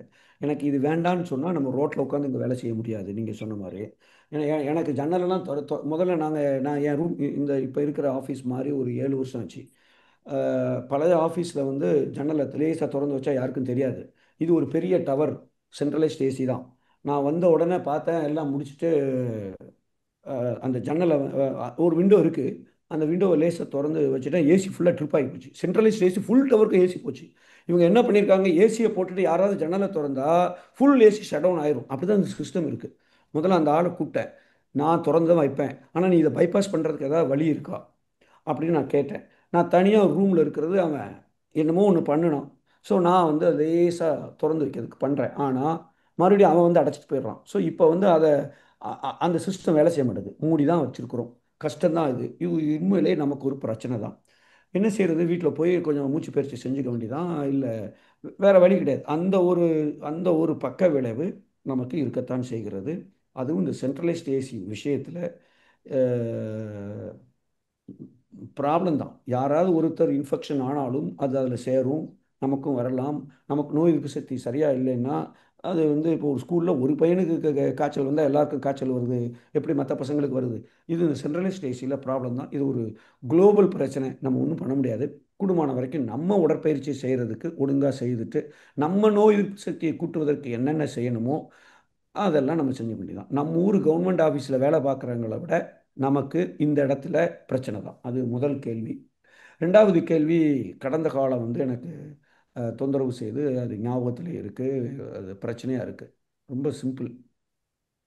என்ன செய்யணும்னா, நான் நிறைய கிளாஸில் சொல்லியிருக்கேன், இந்த வைரச் சுரங்கத்தில் வேலை செய்கிறவங்க தோண்டிக்கிட்டே இருக்கும். உள்ள கல் வரும், மண் வரும், பூச்சி வரும், திடீர்னு சாக்கடை மாதிரி தண்ணி வரும், மேலே வரும். இவங்க எல்லாம் மேலெல்லாம் சூப்பராக அதை ட்ரெஸ்ஸை போட்டு தலையை கவர் பண்ணி எல்லாம் வச்சுருப்பாங்க. நீ என்ன வேணாலும் வா, எனக்கு வைரம் இருக்கா, வைரம் இருக்கா, வைரம் இருக்கா, எங்கே வைரம் இருக்குது, இந்த ஒன்று மட்டும்தான் அவன் கண்ணுக்கு தெரியும். மற்றது எதுவுமே அவன் கண்ணுக்கே தெரியாது. உங்க வாழ்க்கையில உங்களுக்கு தேவையான நோக்கம் எது என்பது உங்களுக்கு தெளிவாக இருக்குமே ஆனால், அப்துல் கலாம் அவர்கள் கனவு காணுங்கள் அப்படின்னு சொன்னா, நீங்க கனவு காண ஆரம்பிச்சிட்டீங்கன்னா அது உங்களை தூங்க விடாத அளவுக்கு அதை நோக்கி உங்களை உழைத்து கொண்டே இருப்பதற்கு செய்யும் என்பது அதனுடைய உள்கருத்து. அப்போ எனக்கு ஒரு நோக்கம் தெளிவாக இருக்குமேயானால் வேற எந்த அந்த பாஸ்ட் எப்படி என்னை வந்து டிஸ்டர்ப் பண்ணும்? இப்போ நான் வந்து தேர்ஸ்டே வியாழக்கிழமை குவைத்து போயிட்டு இன்னைக்கு அதிகாலையில் 2 மணிக்கு தான் வீட்டுக்கு வந்து சேர்ந்தோம். துரதிருஷ்டவசமாக எனக்கு வந்து இந்த ஃப்ளையரும் வரலை. நான் கேலண்டரை காலையில் 6 மணிக்கு எந்திரிச்சு தான் பார்ப்பேன், இன்னைக்கு என்னென்ன ப்ரோக்ராம் அப்படின்னு பார்ப்பேன். ஸோ நான் காலையில் எந்திரிச்ச உடனே காலையில் சாரி. எந்திரிச்ச உடனே பார்க்குறேன், இன்னைக்கு ஆலியார் ஸ்பீச்னு இருந்தது. நல்ல வேளை நான் ஆல்ரெடி குவைத்து போகிறதுக்கு முன்னாடியே புல்லட் பாயிண்டை எழுதி வச்சிருக்கிறேன். முதல் வேலை எந்திரிச்சோன்னு இந்த பேப்பர் என்னன்னு எனக்கு கண்டுபிடிக்க வேண்டிய ஒரு வேலை இருந்துச்சு. ஏன்னா என் ஒய்ஃபு என் கூட வந்திருந்தாங்க. இப்போ இந்த நோக்கம் தெளிவாக இருக்குமே ஆனால், எது நான் இந்த பிட் பேப்பரை கண்டுபிடிக்கணும் அப்படின்னு ஒரு நோக்கம் தெளிவாக இருக்கும்போது, இப்போ என் ஒய்ஃப் ஏதோ ஒரு வேலை சொல்கிறாங்க, இல்லை நான் காலையில் எழுந்திரிச்சு முதல்ல பல்ல தேய்க்கணும், அதெல்லாம் அப்புறம், முதல்ல இந்த நோக்கம் எனக்கு நிறைவேறணுங்கிறது தான் என் கண்ணு முன்னாடி இருக்குமே ஒழிய எதுவுமே என் கண்ணுக்கு தெரியாது. ஸோ முதல்ல உங்கள் நோக்கத்தை தெளிவாக வைத்துக் கொள்ளுங்கள், அதற்கு வலிமை சேர்க்க ஆரம்பியுங்கள்.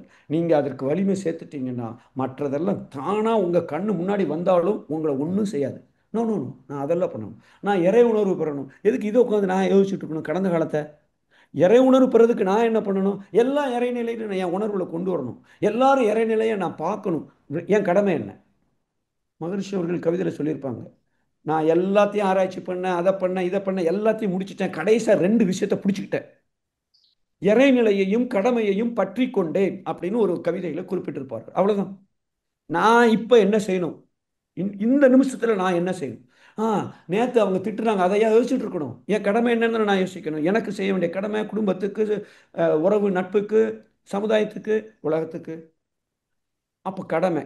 ஆனா கடமையை செய்யறதுக்கு முன்னாடி முதல் வார்த்தை என்ன போட்டிருக்காரு? எல்லாம் இறைநிலை. இவ்வளவுதான். இந்த 2 நீங்க எப்பொழுதுமே சிந்தனையில கொண்டு வந்துட்டீங்கன்னா கடந்த காலம் போயிடும். அதுக்காக நான் எதிர்காலத்தை பற்றி சிந்தனை திட்டம் போடணும். உங்க ஆசை சீரமையத்தில் கொஞ்சம் ஒழுங்கா செய்துட்டீங்கன்னா 1008 நோக்கங்கள் வராது.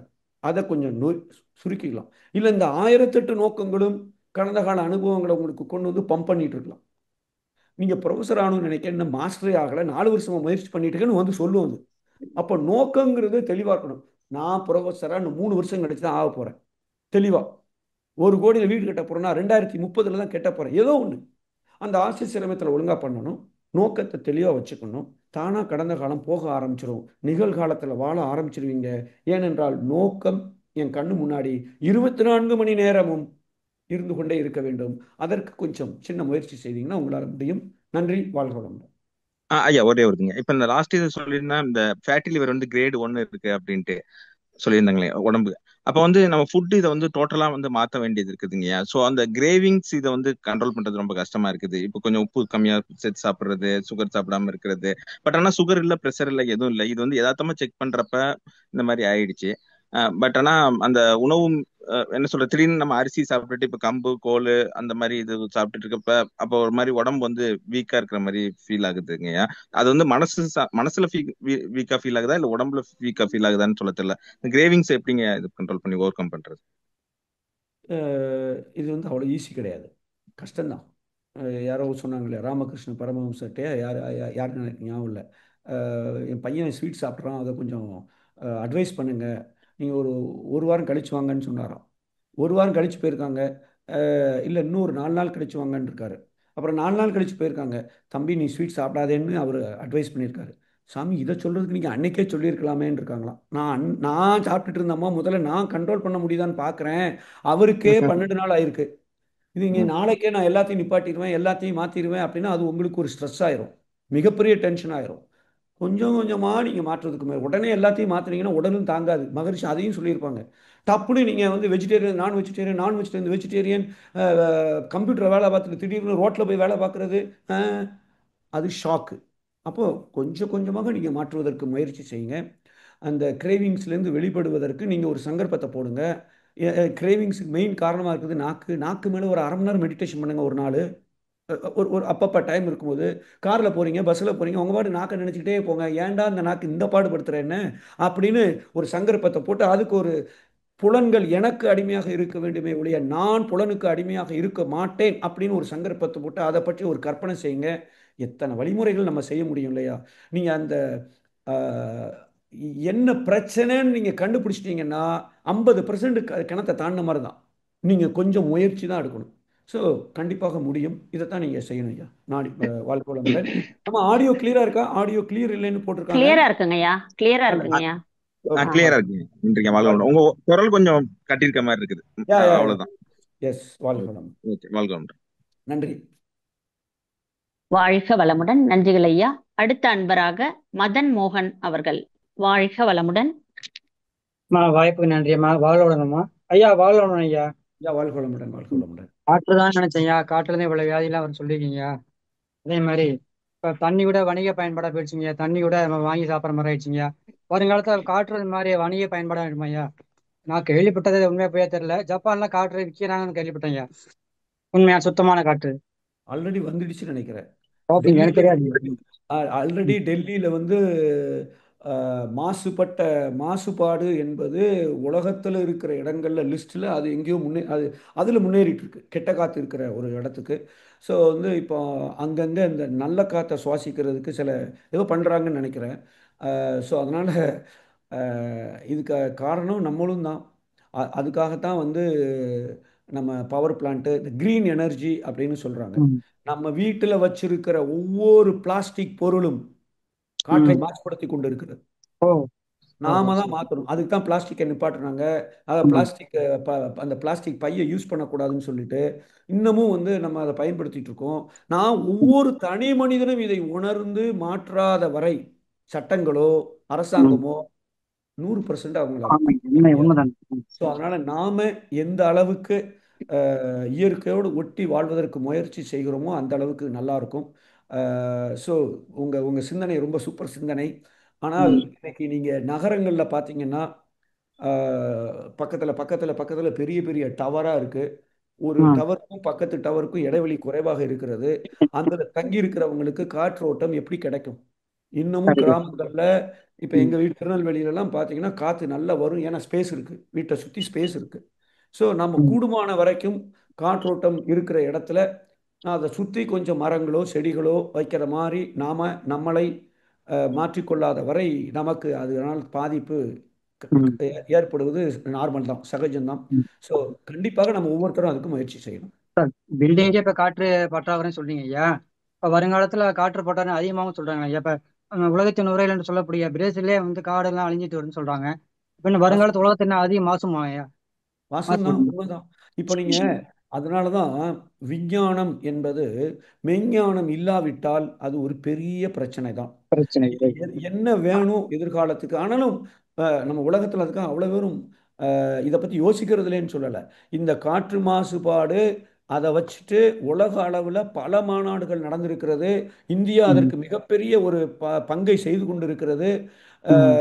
ஸோ அது ஒரு குரூப் வந்து அதை பற்றி ஆராய்ச்சி செய்கிறாங்க, அதை செய்கிறாங்க. இப்போ ம். பெரிய பெரிய ஃபேக்ட்ரிலாம் பார்த்தீங்கன்னா அந்த மாசு கட்டுப்பாடு வாரியம்ங்கிறது ஸ்ட்ரிக்டாக அந்த ரூல்ஸை வைக்கிறாங்க. ஆமாங்க. ஆமாம். ஸோ ம். இதெல்லாம் வந்து காற்றை தூய்மைப்படுத்துவதற்கு உண்டான முயற்சிகள் ஒரு புறம் எடுத்துட்டு இருக்காங்க. இன்னொரு ம். புறம் மனிதர்கள் பிளாஸ்டிக்கை யூஸ் பண்றது, வீட்டில் நான் பிளாஸ்டிக் பூத்தொட்டி வச்சிருக்கேன், செடி தொட்டி வச்சிருக்கேன், எல்லாம் நம்மளே வந்து அதை உருவாக்கி கொண்டு இருக்கிறோம். ஸோ ம். நம்மளால முடிந்த அளவுக்கு செய்யறது சீப்பு நல்லதா கூட இருக்கும். மர சீப்பு தான் வச்சிருக்கேன் ஐயா. சீப்பு கூட கண்டிப்பா, மர சீப்பு கரெக்ட், தான் கரெக்ட், வச்சிருக்கேன். கரெக்ட். நான் கேட்கறேன், இதுல கேள்வி கேட்கறாங்க, என் உண்மைதான். பிளாஸ்டிக் ஒழிச்சேன்னு சொல்லிட்டு நீ சீக்கிர சீக்கிர சீப்பு மர சீப்பு வச்சு சொன்னாங்க. சரின்ட்டு அவங்க குற்றம் சொல்லக்கூடாது மாத்திட்டேங்க ஐயா. சரிங்க கண்டிப்பா, சரி. கண்டிப்பா. சரிங்க. நான் ஒரு அஹ், அஹ், இ- இ- போன வாரம் அபுதாபி போயிருந்தேன். அங்க ஒரு ம். ஹோட்டல்ல தங்கியிருந்தேன். அந்த ஹோட்டல்ல வந்து ஸ்ட்ரா, பேனா, ம். அது ம். மரத்தினால வச்சிருக்கிறாங்க, பிளாஸ்டிக் இல்ல. ஓ. ம். எப்படியோ மரத்துல வந்து அதை செஞ்சு வச்சு கொஞ்சம் ம். கொஞ்சம் காசு கூட தான். ம். ஆனா அதை விட இது பெட்டர். ஒருவேளை இதுக்கும் மரத்தை அழிச்சு கட்டுறாங்களோ அப்படின்னு ஒரு சந்தேகத்துல போய் கேட்டேன் அவங்கள. ம். அங்க இருக்கிற ஒரு இல்ல. ஆள்கிட்ட பேச, ம். சார் இது வந்து ம். வேஸ்டா போன மரத்துகள்களிலிருந்து ஓ. செய்யப்பட்டதுன்னு அவர் சொன்னார். ஓகே, ஸோ ஏதோ ஒரு விதத்துல ஒரு குரூப் ஆஃப் ஆராய்ச்சியாளர்கள், நல்லவர்கள், அறிஞர்கள் ம். பாசிட்டிவா செய்துட்டு இருக்காங்க. நம்மளால முடிஞ்ச அளவுக்கு அதை குறைக்கிறதுக்கு முயற்சி பண்ணணும். கண்டிப்பா. கெட்டதை செய்யறதுக்கு. வாழ்க வாழ் வளமுடைய நல்லது. வாழ்வன் நன்றியா, மிக அருமையான பதில் அம்மா. வாழ்க வாய்ப்பு நன்றி அம்மா. வாழ்க. வாழ்க வளமுடன். கிருபாநிதி அம்மா அவர்கள், வாழ்க வளமுடன் அம்மா. ஐயா வாழ்க வளமுடன், அம்மா வாழ்க வாழ்க வளமுடன். வளமுடன். வாழ்க வளமுடன். எப்படி இருக்கீங்க? வாழ்க வளமுடன். என்ன எழுதி வச்சிருந்த கேள்வி வேற. ஆனா நீங்க பரவுதல்னா ஆட்டோமேட்டிக்கா பரவுதல், பரப்புதல்னா நம்ம மனுஷர்கள் மத்தவங்களட்டு பரவுதல் ஐயா.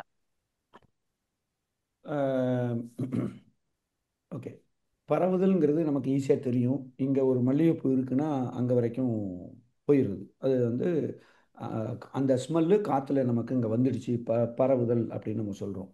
பரப்புதல் அப்படின்னு சொன்னால் இந்த இடத்துல ஒரு கிருமி இருக்கு. ஆஹ் ஆஹ் இந்த கிருமியை இந்த காற்று என்ன செய்யும், எடுத்துட்டு காற்று இங்கே போய்கிட்டு இருக்கு அப்படின்னா இங்கே இருக்கிற கிருமியை அங்கே கொண்டு போய் சேர்த்துரும். இந்த உம் பரவுதல்ங்கிறது ஒரு லைட்டான ஒரு விஷயம், எல்லா பக்கமும் போகும். ஆனால் இந்த கிருமிங்கிற ஒரு பொருளை எடுத்து இன்னொரு இடத்துல கொண்டு போய் சேர்த்துறது, காற்று எந்த திசையில் அதிகம் போகுதோ அந்த திசையில் கிருமி போயிடும். ஆனால் இங்கெல்லாம் காற்று அதிகம் போல, லேசாக இருக்குது, அது ஸ்மெல் மட்டும் வருது.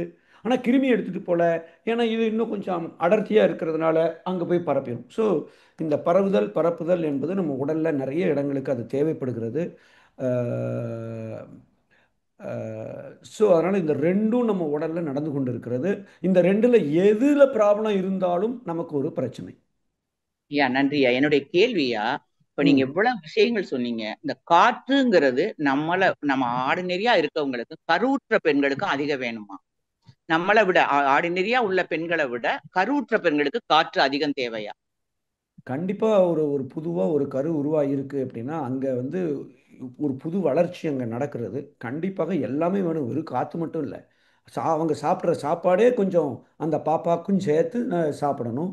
ஸோ அதனால தான் சில ஊட்டச்சத்து செய்கிறதுக்கோ இல்லை அதை அவங்க கொஞ்சம் எக்ஸ்ட்ராவாக அவங்கள கவனிப்பு தேவைப்படுது. நார்மலாக இருக்கிற ஒரு பெண்ணுக்கும் கருவுற்ற ஒரு பெண்ணுக்கும் நாம் எப்படி அவங்க வாழணுங்கிறதுல நாமளே நம்ம இத்தனை இதை நம்ம சேர்த்து சொல்கிறோம்.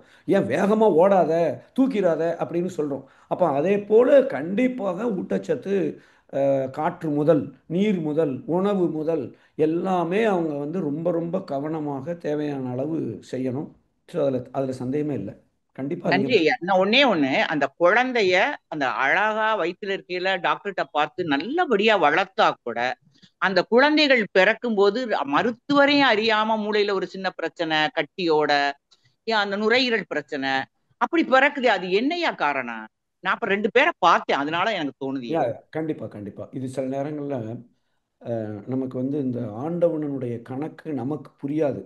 அது பேரறிவு நிலைக்கு போயிட்டோம் அப்படின்னா நமக்கு தெரியும், இல்லைன்னா நமக்கு புரியாது. ஆனால் மகரிஷி அவர்கள் கொடுக்குற விளக்கங்கள், அந்த தத்துவங்கள் அடிப்படையில் அதெல்லாம் நம்ம பார்த்தோம் அப்படின்னு சொன்னால் அஹ், அஹ், நேற்று கோயத்தில் ஒரு ஏதோ ஒரு கேள்விக்கு இந்த மாதிரி ஒரு எக்ஸாம்பிள் ஒன்று சொன்னேன். ஒரு மரம் இருக்குது, அந்த மரத்தில் ஒரு கிளை இருக்குது, அந்த கிளையில ஒரு ஒரு ஒரு ஒரு கிளை வருது, அதில் இன்னொரு கிளை ஒன்று போகுது, அதில் இந்த பக்கம் ஒரு மாங்காய் இருக்குது, இந்த பக்கம் ஒரு மாங்காய் இருக்குன்னா இந்த ரெண்டு மாங்காவும் ஒரே சுவையோடு இருக்க வேண்டும் என்று அவசியம் இல்லை.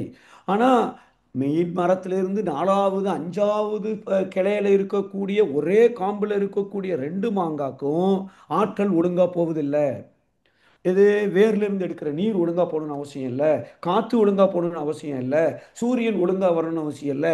கொஞ்சம் வித்தியாசம் இருக்கலாம். அப்போ எப்படி அது எப்படியோ அதே போல அம்மா வயிற்றுல கரு உருவாகல இருந்து நடக்கக்கூடிய அந்த 9 மாதங்கள்ல மனசளவில் இல்லை உடல் அளவில் எனக்கு தெரியும் ஒருத்தர் வந்து கோவத்தில் 5வது மாசத்துலேயோ 4வது மாசத்துலேயோ எட்டி உதைச்சிட்டார். வயிற்றுல உதைக்கல, எட்டியில் உதைச்சதில் அந்த அம்மா கொஞ்சம் தடுமாறி கீழே விழுந்துட்டாங்க. அவங்களுக்கு பிறந்த பையன் பிறந்ததுலேருந்து 12 வருஷம் வரைக்கும் இந்த ஃபிட்ஸுங்கிற நோய் அப்பப்போ படுத்தும். அவங்க 12 வருஷம் வரைக்கும் இந்த பாதிப்பு இருக்கும்னு சொல்லி ஏகப்பட்ட கேர் பண்ணாங்க அந்த அம்மாவும் அப்பாவும் அவர்களுக்கு. என்ன காரணம்? பிறந்த குழந்தையிலேருந்து ஃபிட்ஸ் ஏன் வந்துச்சு? தப்பு நடந்திருக்குல்ல. அப்போ உள்ளே இருக்கிற கரு எந்தவித ஃபிசிக்கலாக அஃபெக்ட் இது டேமேஜ் ஆகிடக்கூடாதுன்னு சொல்லி அந்த கர்ப்பப்பைங்கிறது அவ்வளவு பாதுகாப்பாக கடவுள் ஒரு சூப்பர் பாக்ஸாக ஒன்று அவங்க வச்சிருக்கிறாரு.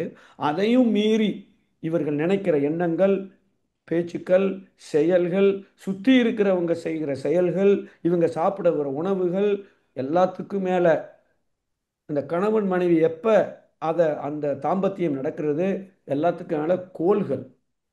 இது இந்த கரு உருவாகிற நேரத்தில் அமாவாசையாக இருந்தால் கண்டிப்பாக அங்கு ஓடுகிற இரத்த ஓட்டம், காற்றோட்டம், வெப்ப ஓட்டம், உயிரோட்டம் 5 ஓட்டமும் சீராக இருப்பதில்லை. அதனால தான் அந்த காலத்தில் அமாவாசை அன்னைக்கா இல்லை ஆடியாச்சுன்னா அங்கே அனுப்பிச்சிருங்க மனைவியை, அவங்க வீட்டுக்கு அனுப்பிச்சிருங்க. எத்தனை விஷயங்கள் அவர்கள் கணித்து செய்திருக்கிறார்கள்னு பார்க்கும்போது இதெல்லாம் ஒரு காரணமாக இருக்கலாம். ஆஹ், குழந்தை பேர் வேணுங்கிறவங்க வித்துக்குழம்பு சேருறது படுத்துட்டு 2 பேரும் படுத்துட்டு இருக்கும்போது சேரலை என்றால் பிரச்சனை வரும் என்று ஒரு ஆராய்ச்சி சொல்லுகிறது. இப்படிலாம் நிறைய இருக்கு. ஸோ என்ன காரணம்னு நமக்கு வரேன். கண்டுபிடிக்கிறது கஷ்டம். ஆனால் இவ்வளவு நான் சொன்ன விஷயங்கள்ல எது வேணாலும் காரணமாக இருக்கலாம். அஹ், இது தவிர அவங்க பெர்ஃபெக்டாக இருந்தாலும் சஞ்சித கர்ம வினை ஒரு காரணமாகவும் இருக்கலாம். ஸோ நம்ம அறிவுக்கு கரெக்டான காரணத்தை கண்டுபிடிக்க முடியாது. ஆனால் எதெல்லாம் செய்யக்கூடாது, எதெல்லாம் செய்யணுங்கிறத உணர்ந்து நம்ம செய்துட்டோம்னா சஞ்சித கர்மமே காரணமாக இருந்தாலும் அதை மாற்றக்கூடிய வல்லமை நமக்கு இருக்கிறது. ஸோ அதை நம்ம முயற்சி பண்ணி தடுத்துக்க வேண்டியதான். நன்றி. வாழ்க வளமுடன். வாழ்க வளமுடன் ஐயா, வாழ்க வளமுடன். வாழ்க வளமுடன் அம்மா. நன்றிகள் ஐயா. அடுத்த அன்பராக மல்லிகா அவர்கள். வாழ்க வளமுடன். மல்லிகா அம்மா வாழ்க வளமுடன். உங்க மைக்க ஒரு முறை டச் பண்ணுங்கம்மா. வளமுடன். வாழ்க வளமுடன் வாழ்க ஐயா. வளமுடன். வாழ்க வளமுடன்மா. ஐயா, வாழ்க இப்ப வளமுடன். மௌன காலங்கள்ல நம்ம வந்து வாழ்க வளமுடன் ஐயா. மௌன காலங்கள்ல நம்ம வந்து ஒவ்வொரு தடவையும் நாடி சுத்தி பிராணாயாமம் பண்ணாம பண்றது சரிதானுங்க? ஏதோ ஒரு தடவை 2 தடவை நாடி சுத்தி பிராணாயாமம் பண்ணிட்டு தவம் பண்ணிட்டு பிராணாயாமம் பண்ணணுங்களா? பண்றது நல்லது. வாழ்க வளமுடன். நம்ம ஸ்மார்ட் கைட்லைன் படி ஒவ்வொரு தவத்துக்கு முன்னாடியும் நாடி சுத்தி பிராணாயாமம் கொடுத்துருக்காங்க. ஆனால் நீங்கள் மௌனம் இருக்கிறீங்க அப்படின்னு சொன்னால் நான் பல நேரங்கள்லாம் நாடி சுத்தி பிராணாயாமம் செய்யாமல் நான் ஸ்ட்ரைட்டாக மெடிடேஷன் போயிருக்கேன்.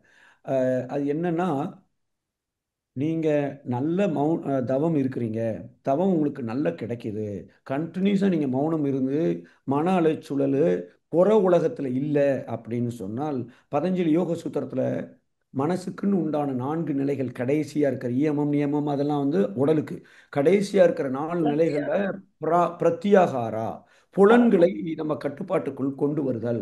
இதுக்கு நாடி சுத்தி பிராணாயாமம் தான் செய்யுது. உலக அளவில் மனசுல அதை பண்ணணும் இதை பண்ணணும் அதை பண்ணணும்னு சொல்லிட்டு நம்ம மெடிடேஷன் உட்காரும்போது முதல்ல ஓடுகிற அலைபாய்ந்து கொண்டிருக்கிற மனதை உள்புறமாக திருப்புவதற்கு நாடி சுத்தி மிக அதிக அளவிலே உதவி செய்கிறது. ஆனால் நீங்கள் மௌனம் ஆல்ரெடி இருந்து அதிலிருந்து எடுத்து உள்புறமாக அகநோக்கு பயணத்தில் பயணம் செய்ய ஆரம்பிச்சிட்டீங்க அப்படின்னா என்னை பொறுத்த வரைக்கும் நாடி சுத்தி பிராணம் நீங்கள் செய்யாமலையும் போகலாம். அப்படி நீங்கள் மெடிடேஷன் பண்ணும்போது சிந்தனை புற உலகத்தை பற்றி, பொருளை பற்றி, புகழை பற்றி, பணத்தை பற்றி, செல்வாக்கை பற்றி, புலன் இன்பத்தை பற்றி ஒரு சிந்தனை போகுதுன்னு சொன்னால் உங்களுக்கு நாடி சுத்தி தேவைன்னு அர்த்தம். இல்லை மௌனத்தில் நான் மெடிடேஷன் பண்ணுறேன், 30 நிமிஷம் மெடிடேஷனில் 20 நிமிஷம் அற்புதமாக எனக்கு உணர்வை உணர முடிகிறது, மன அலைச்சூழல் குறைந்து அமைதியாக என்னால் இருக்க முடிகிறது என்றால் நீங்கள் நாடி சுத்தி பிரயாணம் செய்யணும்னு அவசியம் இல்லை. ஸோ அந்த நாடி சுத்தி பிராணாயாமம் என்ன செய்கிறதுன்னு தெரிஞ்சுக்கிட்டு அந்த பலன் எனக்கு இருக்கிறது என்றால் நீங்கள் தவிர்த்து கொள்ளலாம், தப்பே இல்லை. வாழ்க வளமுடன். அதாவது மெடிடேஷன் பண்ண நீங்கள் மெடிடேஷனில் உட்கார்ந்த உடனே எனக்கு உணர்வு கிடைக்கிறது, முழுமையாக என்னால் ஃபோக்கஸ் பண்ண முடியுது. நான் செய்கிறதில்ல. எப்போ நான் தனியாக நான் வீட்டில் செய்யும்போது ஜூமில் சேரும்போது அங்கே தான் சேரும், மண்டபத்தில் செய்யும்போது அதை நம்ம செய்கிறோம். ஸோ நீங்கள் உங்கள் தேவைக்கு தகுந்த மாதிரி நீங்கள் அதை செய்து கொள்ளலாம். வாழ்க வளமுடன். இப்ப பொதுவா நம்ம வந்து மத்தவங்களுடைய குறைய காணக்கூடாது அப்படிங்கிற அவங்கவுங்களுக்கு அறிவு உண்டு, அறிவின் விளக்கம் உண்டு அப்படின்னு சாமிஜி சொல்லியிருக்காங்க. அப்ப நம்ம மத்தவங்களுடைய குறைய காணக்கூடாதுனாலும் நம்ம அதுல பாதிக்கும் போது இதனால நம்ம எடுத்து சொல்லலாமா சொல்லக்கூடாதுங்களாங்க ஐயா? அருமையான கேள்வி. குறைகளை பார்க்கக்கூடாது, அதாவது மகரிஷி அவர்கள் ஒரு இடத்துல எழுதியிருப்பாங்க, நம்மளை சுற்றி இருக்கிற நண்பர்கள்ட்ட நிறைகளும் இருக்கும் குறைகளும் இருக்கும். நம்ம சுற்றி இருக்கல, நம்மள்ட்ட மட்டும் என்ன இல்லையா என்ன, குறையில்லாத மனிதர்கள் யாரும் இருக்க முடியாது, கஷ்டம் அந்த அளவுக்கு மகான ஆகிற வரைக்கும். அப்போது நிறைகளும் இருக்கும் குறைகளும் இருக்கும். மகரிஷி என்ன சொல்லியிருப்பாங்கன்னா, இவர்களிடம் இந்த குறைகள் இப்படித்தான் இருக்கும், இதை வைத்துக்கொண்டு என்னுடைய கடமையை எப்படி செய்வது, நான் எப்படி இனிமை காப்பது, அதற்கு தேவையான திறமையை நான் வளர்த்து கொள்ள வேண்டும் அப்படின்னு ஒரு இடத்துல சொல்லியிருப்பாங்க. இப்போது நீங்கள் கேட்ட ஸ்பெசிஃபிக் கேள்விக்கு வந்தோம் அப்படின்னு சொன்னால், எங்கள் வீட்டம்மா நாங்கள் வீட்டில் காஃபி குடிக்கிறதில்ல, உதாரணத்துக்காக நான் சொல்கிறேன். காஃபி போடுறாங்க, காஃபி வந்து வெந்நி மாதிரி இருக்குது, கழனி தண்ணி மாதிரி இருக்குன்னு வச்சுக்கோங்க. குறையே பார்க்கக்கூடாது, குறையே சொல்லக்கூடாது அப்படின்னா நான் பாட்டுக்கு கழனி தண்ணியை குடிக்கலாம். ஆனால் வீட்டுக்கு வந்த கஷ்டக்கும் நான் அதைத்தான் கொடுத்து அவங்களையும் கஷ்டப்படுத்தி பண்ணுறது பாவமாக இல்லையா? பாவம் தானே அது. அப்போ என்ன செய்யணும்? அப்போது அந்த குறையை பார்க்கணும், அந்த குறையை நிவர்த்தி செய்கிறதுக்கு நான் முயற்சி பண்ணணும். அந்த கடமை இருக்குது, பொறுப்பு இருக்குது. பையன் மார்க் கம்மியாகிட்டு இருக்கான், குறையே காணக்கூடாது. யார் சொன்னா? அப்படிலாம் இல்லையே. குறையே பார்க்கக்கூடாதுன்னா பையன் மார்க் குறைஞ்சிட்டு இருப்பான், ஃபெயில் ஆயிடுவான் ஒரு 4 வருஷத்தில். நமக்கு தேவையான கடமை இருக்கிறது, பொறுப்பு இருக்கிறது. அப்போ அதை நிவர்த்தி செய்வதற்கு எங்கே பிரச்சனைன்னு பார்க்கணும். மெயினாக நம்ம செய்ய வேண்டியது என்னன்னா, இந்த குறைகளை பார்க்கறதுல பிரச்சனை இல்லை, அதை நீக்குவதற்கு நாம் எடுக்கும் முயற்சியில் தான் தவறு இருக்கிறது. உடனே நம்ம என்ன செஞ்சிடறோம், அவர்கள் மனம் புண்படும்படியோ அந்த இடத்துல ஒரு இனிமையை கெடுக்கிற அளவிலே என்னுடைய எண்ணமோ சொற்களோ செயல்களோ அங்கே வந்து விடுகிறது.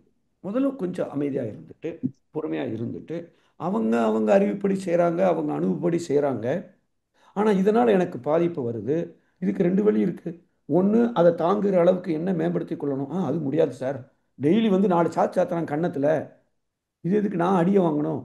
அப்புறம் இன்னொரு வழி என்ன இருக்குது, அதை அவர்கிட்ட சொல்லி, ஐயா நீ அடிச்சிட்ருக்க, எனக்கு ரொம்ப வலிக்குது, இப்படி போனால் பெரிய பிரச்சனை ஆயிரும், நீங்கள் ஏன் அடிக்கிறீங்கன்னு எனக்கு தெரியல, நான் தெரிஞ்சுக்கலாமா, நான் ஏதாவது மாற்றணுமா, எதற்காக அப்படின்னு நம்ம அன்பா அமைதியாக, அது வாழ்க்கை துணையாக இருந்தாலும் இன்னைக்கு என்ன பண்ணுறாங்க, முதல்ல வாழ்க்கை துணையிட்ட இதை ஃபாலோ பண்ணுவாங்க. ஆக்சுவலாக எல்லார்ட்டையும் குறை இருக்கும், ஆனால் அந்த குறையை நான் திருத்த மாட்டேன், நான் அப்படியே ஏற்றுக்கொள்கிறேங்கிறது மகரிஷி சொல்லியிருக்கிறது உண்மைதான். ஆனால் அதுக்காக என் கடமையை நான் நீதி நெறி பெறலாமல் கடமையை செய்ய வேண்டும்னு மகரிஷி கொடுத்துருப்பாங்க. அப்போது குறை பார்க்கறதுல தப்பு, குறைகளை தெரிந்து கொள்ள வேண்டும். அவன் போன மாதம் வாங்கினா 10,000 ரூபா திருப்பியே தரல, இப்பவும் கடன் கேட்கான், அதில் குறையே பார்க்காத, இப்பவும் ஒரு 10,000 கொடுன்னு சொல்லவே இல்லை. ஸோ நம்ம என்ன பண்ணணும், அந்த நிறைகளை மனதிலே நிரப்பிக்கொண்டு அந்த குறைகளை மனம் புண்படாத அளவில் நாம் அதை திருத்துகிறதுக்கு தேவையான முயற்சியை, எனக்கு பொறுப்பு இருக்குமேயானால், என் கடமையின் ஒரு பகுதியாக இருக்குமேயானால் கண்டிப்பாக நம்ம அதை செய்யணும். செய்யலைன்னா நான் கடமை தவறுவதாத்தான் அர்த்தம். அது எல்லா பெற்றோர்களுக்கும் இந்த குழந்தைக்கு இதை ஃபாலோ பண்ணணும், வாழ்க்கை துணைக்கு ஃபாலோ பண்ணணும். ஸோ அதனால் என்னை பொறுத்த வரைக்கும் குறைகள் பார்க்கறதுல பிரச்சனை இல்லை, அதையே மனசில் போட்டு வச்சுக்கிறது தப்பு. இந்த குறைகளோடு நான் எப்படி இனிமை காக்கணுங்கிறது என் திறமையை வளர்த்துக்கொள்வது ரெண்டாவது ஸ்டெப்பு. கடமை இருக்கும் என்றால் அதை நிவர்த்தி செய்வதற்கு என்னாலான அத்தனை முயற்சிகளையும் நான் எடுக்க வேண்டும். வாழ்த்துதல் முதல், அன்பா புரிய வைக்கிறது முதல், அப்படிங்கிறதெல்லாம் செய்யணும். கண்டிப்பாக அதுதான் சரியான வழிமுறையாக இருக்கும்னு நினைக்கிறேன். வாழ்க வளமுடன். ஃபேண்டாஸ்டிக் ஐயா. வாழ்க வளமுடன். வாழ்க வளமுடன் அம்மா. வாழ்க வளமுடன். வாழ்க வளமுடன்மா. நன்றிகள் ஐயா. அடுத்த அன்பராக கல்யாண சுந்தரம் அவர்கள். வாழ்க வளமுடன். ஐயா வாழ்க வளமுடன். கேக்குதுங்களா ஐயா? கேக்குது ஐயா. வாழ்க வளமுடன். அதான் அருமையான ஸ்பீச் ஐயா. இந்த காற்றோட்ட குறைபாடுனால என்னென்ன ப்ராப்ளம் வருதுன்னு நல்லா விளக்கமா கொடுத்தீங்க.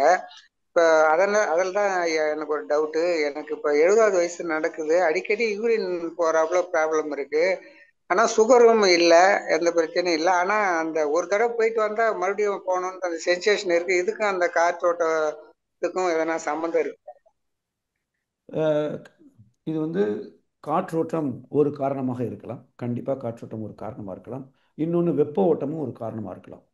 இந்த யூரினரி பிளாடர் வந்து சுருங்கி விரியணும். அப்போ தான் யூரின் வெளியில் போகிற ஒரு சென்சேஷன் கிடைக்கும். மூளை சிக்னல் கொடுக்கும், அது சிக்னல் தான் கொடுக்கும். ஆனால் இது அப்படி ஒரு தடவை சுருங்கி விரிஞ்சிடுச்சுன்னா அதைத்தான் நாம் உணர்கிறோம். அந்த இப்போ யூரின் போகணும் அப்படின்னு உணர்கிறோம். இப்போ அதை சுற்றி இருக்கிற ஏரியாவில் வெப்ப ஓட்டம் சரியா இல்லை. அந்த வெப்ப ஓட்டம் சரியா இல்லாததுனால அது கொஞ்சம் வீங்கி போச்சு. அப்படின்னா வீங்கி போனது அங்கேயே நிக்குது, சுருங்கலை. வெப்பம் வரும், வெப்பம் வந்தா லேசா விரியும், அப்புறம் சுருங்கிடணும். அப்பதான் அந்த உணர்வு எனக்கு கிடைக்கும்.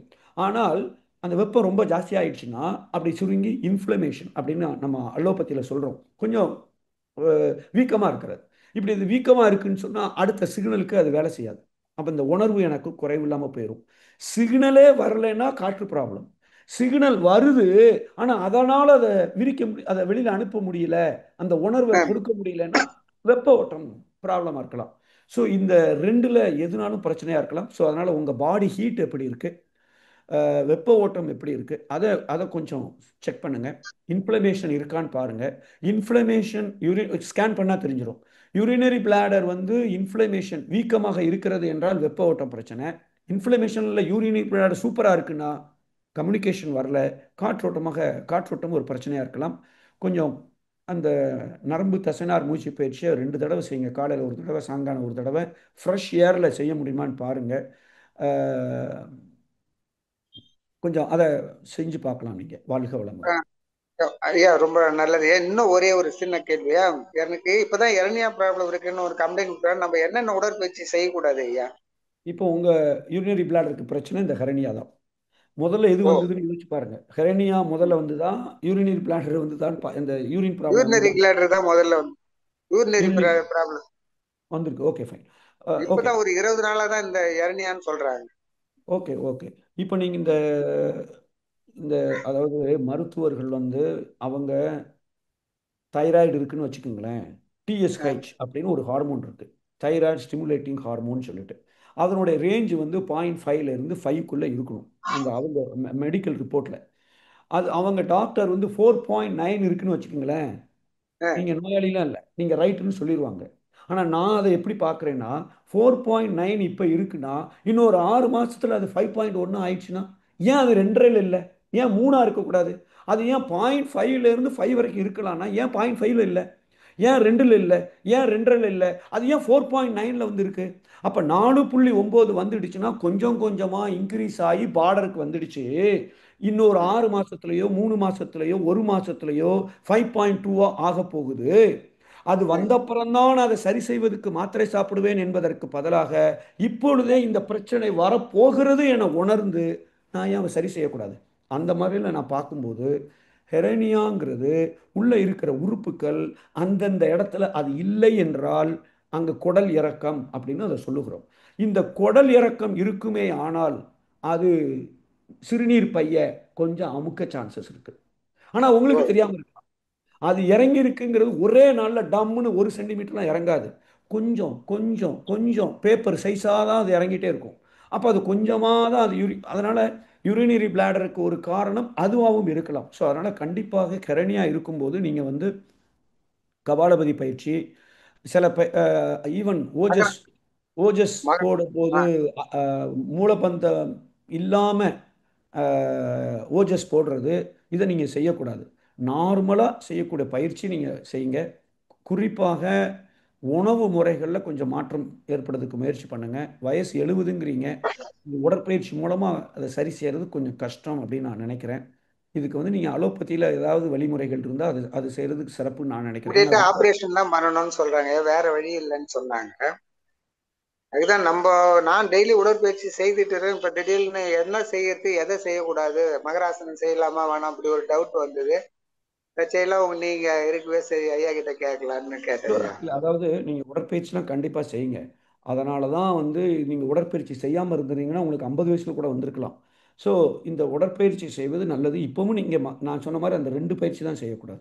கபாலபதி பயிற்சி அது நீங்கள் செய்கிறதா இருந்தால் மூலபந்தம் நல்ல க்ளோஸாக இருக்கா, ஒரு தடவை கூட மூலபந்தம் இல்லாமல் நீங்கள் கபாலபதி செய்கிறீங்கன்னா ம், அது கொஞ்சம் ஃபோர்ஸ்ஃபுல்லாக அதை டிஸ்டர்ப் பண்ண சான்சஸ் இருக்குது. அது அது ரொம்ப முக்கியம். ஓஜஸ் போடும்போது ஃபஸ்ட்டு ஸ்டெப்பே மூலபந்தம். அந்த ஆமா. மூலபந்தம் இல்லாமல் உங்களால் ஓஜஸ் நீங்கள் போட்டுட்டு இருக்கீங்கனாலும் அதுவும் ஒரு வாய்ப்பாக இருக்க சான்சஸ் இருக்குது. அது ஒரு வாய்ப்பாக இருக்கிறதுக்கு சான்சஸ் இருக்குது. ஸோ அதனால் அந்த 2 மட்டும் செய்யாதீங்க. மற்றதெல்லாம் நீங்கள் செய்யுங்க, எல்லா பயிற்சியும் செய்யுங்க. எதுவும் இதை டிஸ்டர்ப் பண்ணாது, ஹெல்ப் தான் பண்ணும். அதாவது உடல் அசையாமல் கெட்டது உடல், அசைந்து கெட்டது மனம். அதனால் எக்ஸசைஸ் பண்ணுறதை நிப்பாட்டாதீங்க. மகராசனம் செய்யுங்க, மூச்சு பயிற்சி செய்யுங்க, எல்லாம் செய்யுங்க. ஸ்கிப்பிங்லாம் பண்ணுவீங்களான்னு தெரில, ஸ்கிப்பிங்லாம் பண்ணக்கூடாது. அந்த மாதிரி சில விஷயங்கள்லாம் உள்ளே வந்து ஃபோர்ஸ் கொடுக்குற அந்த எந்த விஷயங்களும் நீங்கள் செய்யாமல் இருங்க. எவ்வளவு இறங்கியிருக்குன்னு எனக்கு தெரில, அதை நீங்கள் தெரியப்படுத்துங்க. லெஃப்ட் சைடு 5.4 mm, இல்ல right side 4 mm sir. 4 mm 5.4 mm எனக்கு சரியாக தெரில.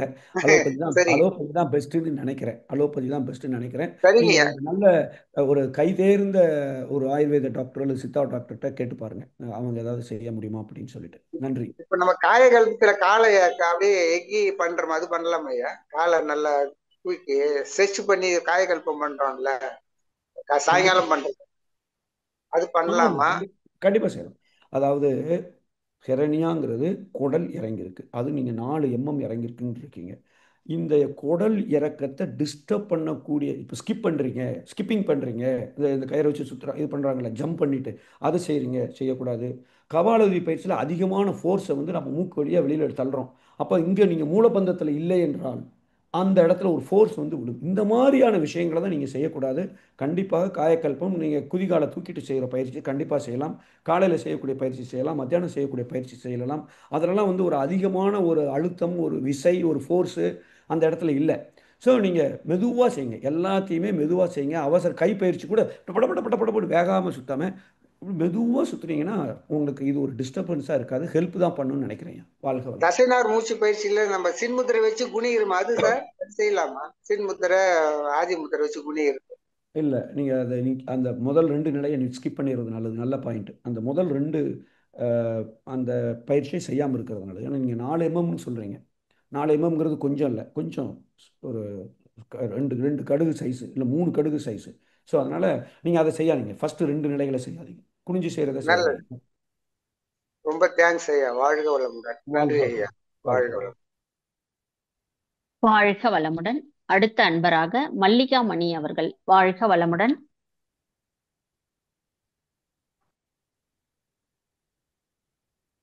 வாழ்க வளமுடன்மா. வாழ்க வளமுடன். வாழ்க வளமுடன் ஐயா. வாழ்க வளமுடன்மா. வாழ்க வளமுடன். எனக்கு 2 கேள்வி. ஒரு கேள்வி என்னன்னா, கண் பொறை இருக்குதுன்னு சொன்னாங்க, ஆனா கிட்ட பார்வை தூர பார்வை இல்ல. அப்ப அந்த கண் பொறை மட்டும் நீக்கினா போதுமா, அதுக்கு லென்ஸ் வைக்கணுங்களாங்க ஐயா?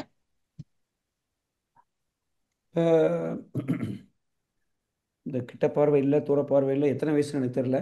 ரொம்ப சூப்பர், நல்ல 63 விஷயம். வயது. ஓ, வெரி குட், சூப்பர், நல்லது. இப்போல்லாம் 40 வயசுக்கு மேலேயே வந்து அந்த பக்கத்தில் இருக்கிறத வாசிக்க முடியாதுன்னு சொல்லிட்டு அதுக்கு ஒரு ஸ்பெக்ஸ் எல்லாம் போடுறாங்க. ஸோ அதெல்லாம் நல்ல விஷயம். இந்த கண் புறையை மட்டும் நீங்கள் சரி செய்தால் போதும். அஹ், இது வந்து இந்த வயசில் இப்போல்லாம் ரொம்ப நார்மலாக வந்து இந்த பிரச்சனைகள் வந்துட்டுருக்கு. ஸோ நீங்கள் ரொம்ப டிஸ்டர்பன்ஸ் இல்லைன்னா இந்த நம்ம கண் பயிற்சியை 2 தடவை செய்ய சொல்லுங்கள். அஹ், ரொம்ப கூடலை, நல்லா இருக்கு அப்படின்னா அதை செய்யலாம். ஆனால் கொஞ்சம் தொந்தரவு ஜாஸ்தியாக இருக்குது, பார்க்க முடியல, எனக்கு கஷ்டமாக இருக்குது, ஸ்ட்ரெயின் ஆகுது, அதிலிருந்து தண்ணீராக வந்துக்கிட்டு இருக்கு, இல்லை ரொம்ப ட்ரையாக இருக்குது அப்படின்னா நீங்கள் கண்டிப்பாக டாக்டர்கிட்ட போய் அதை சரி செய்கிறது தான் நல்லாயிருக்கும். அஹ், ஏன்னா மற்ற மெத்தட் எல்லாமே ஸ்லோவாக மெதுவாக வேலை செய்யும், பக்க விளைவுகள் இல்லாமல் வேலை செய்யும். ஆனால் வயசாக வயசாக அதுக்கு ரொம்ப நாள் ஆகும். ஸோ அது வரைக்கும் அது வேற ஏதாவது தொந்தரவை ஏற்படுத்தி விடக்கூடாது. ஸோ அதனால் நீங்கள் கண்புரையை மட்டும் நீங்கள் சரி செய்கிறதுக்கு தான் நீங்கள் ஆங்கில மருத்துவம் ஐ திங்க் பெட்டர்னு நினைக்கிறேன். இதை செஞ்சு பார்த்த அப்புறம் கண் பயிற்சி செய்யுங்க. உங்களுக்கு கண் ட்ரையாக இல்லைன்னா ஒரு டிஷ்யூ பேப்பர்லையோ ஒரு சின்ன கர்ச்சீப்லையோ அதை தண்ணியில் நார்மல் வாட்டரில் முக்கிட்டு இங்கே ஒரு 5 நிமிஷம், இந்த பக்கம் 5 நிமிஷம், அப்படி ஒரு சின்ன ஸ்கொயர் ஷேப்பில் அதை போட்டுட்டு கண்ணுக்கு கொஞ்சம் குளிர்ச்சியை கொடுக்கறதுக்கு உண்டானதை செய்யுங்க. எண்ணெய் தேய்ச்சி குளிங்க வாரம் ஒரு நாள். இதெல்லாம் செய்தீங்கன்னா இம்ப்ரூவ் ஆகுதான்னு பாருங்கள் ஒரு மாதத்துக்கு. இது ஒன்றும் பெரிய பெரிய சீரியஸான ப்ராப்ளம் இல்லை. நீங்கள் ஒரு 3 மாதத்துக்கு நீங்கள் ட்ரை பண்ணி பார்க்கலாம். இந்த 3 மாதத்தில் அது கூடி இருக்கா குறைஞ்சிருக்காங்கிறது ஒரு மாதத்தில் கண்டுபிடிச்சிடலாம். கூடி இருக்கா, நீங்கள் பண்ணுற மெத்தடு சரியில்லைன்னு அர்த்தம். டிஷ்யூ போடுறது, ஈரத்துணியை போடுறது, இதெல்லாம் கண் பயிற்சி செய்கிறது உங்களுக்கு ஹெல்ப் பண்ணலைன்னு அர்த்தம். நாம் எதை செய்தாலும் ப்ராப்ளம் கூடுகிறது என்றால் நான் என் செயலில் தவறு இருக்கிறது என்று அர்த்தம். அப்போ நீங்கள் மெத்தடை மாற்றணும். ஸ்ட்ரைட்டாக டாக்டர்கிட்ட போயிட்டு அதை செய்கிறது தான் சரியாக இருக்கும். நன்றி. ஒருத்தருங்க ஐயா புறைய நீக்கிட்டாங்க, ஆனா சரி, அவங்களுக்கு கிட்ட பார்வை தூர பார்வை ரெண்டும் இல்ல, ஆனா லென்ஸ் வச்சிருக்கிறாங்க. எப்படிங்க ஐயா அப்படி வைக்கலாங்களா? அது நீங்கள் இன்னொரு கண்டாக்டர்கிட்ட கேட்டால் தான் சரியாக இருக்கும்னு நினைக்கிறேன். ஏன்னா சரிங்க ஐயா, இப்போ இது எப்ப உடற்பயிற்சி செய்யலாங்க ஐயா? நீங்க கண்டிப்பாக செய்யலாம். அப்படி உடற்பயிற்சி எப்ப இருந்து தொடங்கலாம்? காயகல்பம் உடற்பயிற்சி செய்யலாம், கண்டிப்பாக செய்யலாம். எத்தனை கண் நாள்ல பயிற்சி இருந்து செய்யலாங்க ஐயா? எத்தனை எத்தனை எத்தனை நாள் கழிச்சு செய்யலாங்க? இப்போ அவங்க வெறும் லென்ஸ் தானே வச்சுருக்காங்க, ஒன்றும் புறை பிரச்சனை இல்லை. எடுத்துட்டு லென்ஸ் ஆ, வச்சிருக்கிறாங்க. அதான் லென்ஸ் தான் வச்சுருக்காங்கன்னா தாராளமாக இப்போமே செய்யலாம்.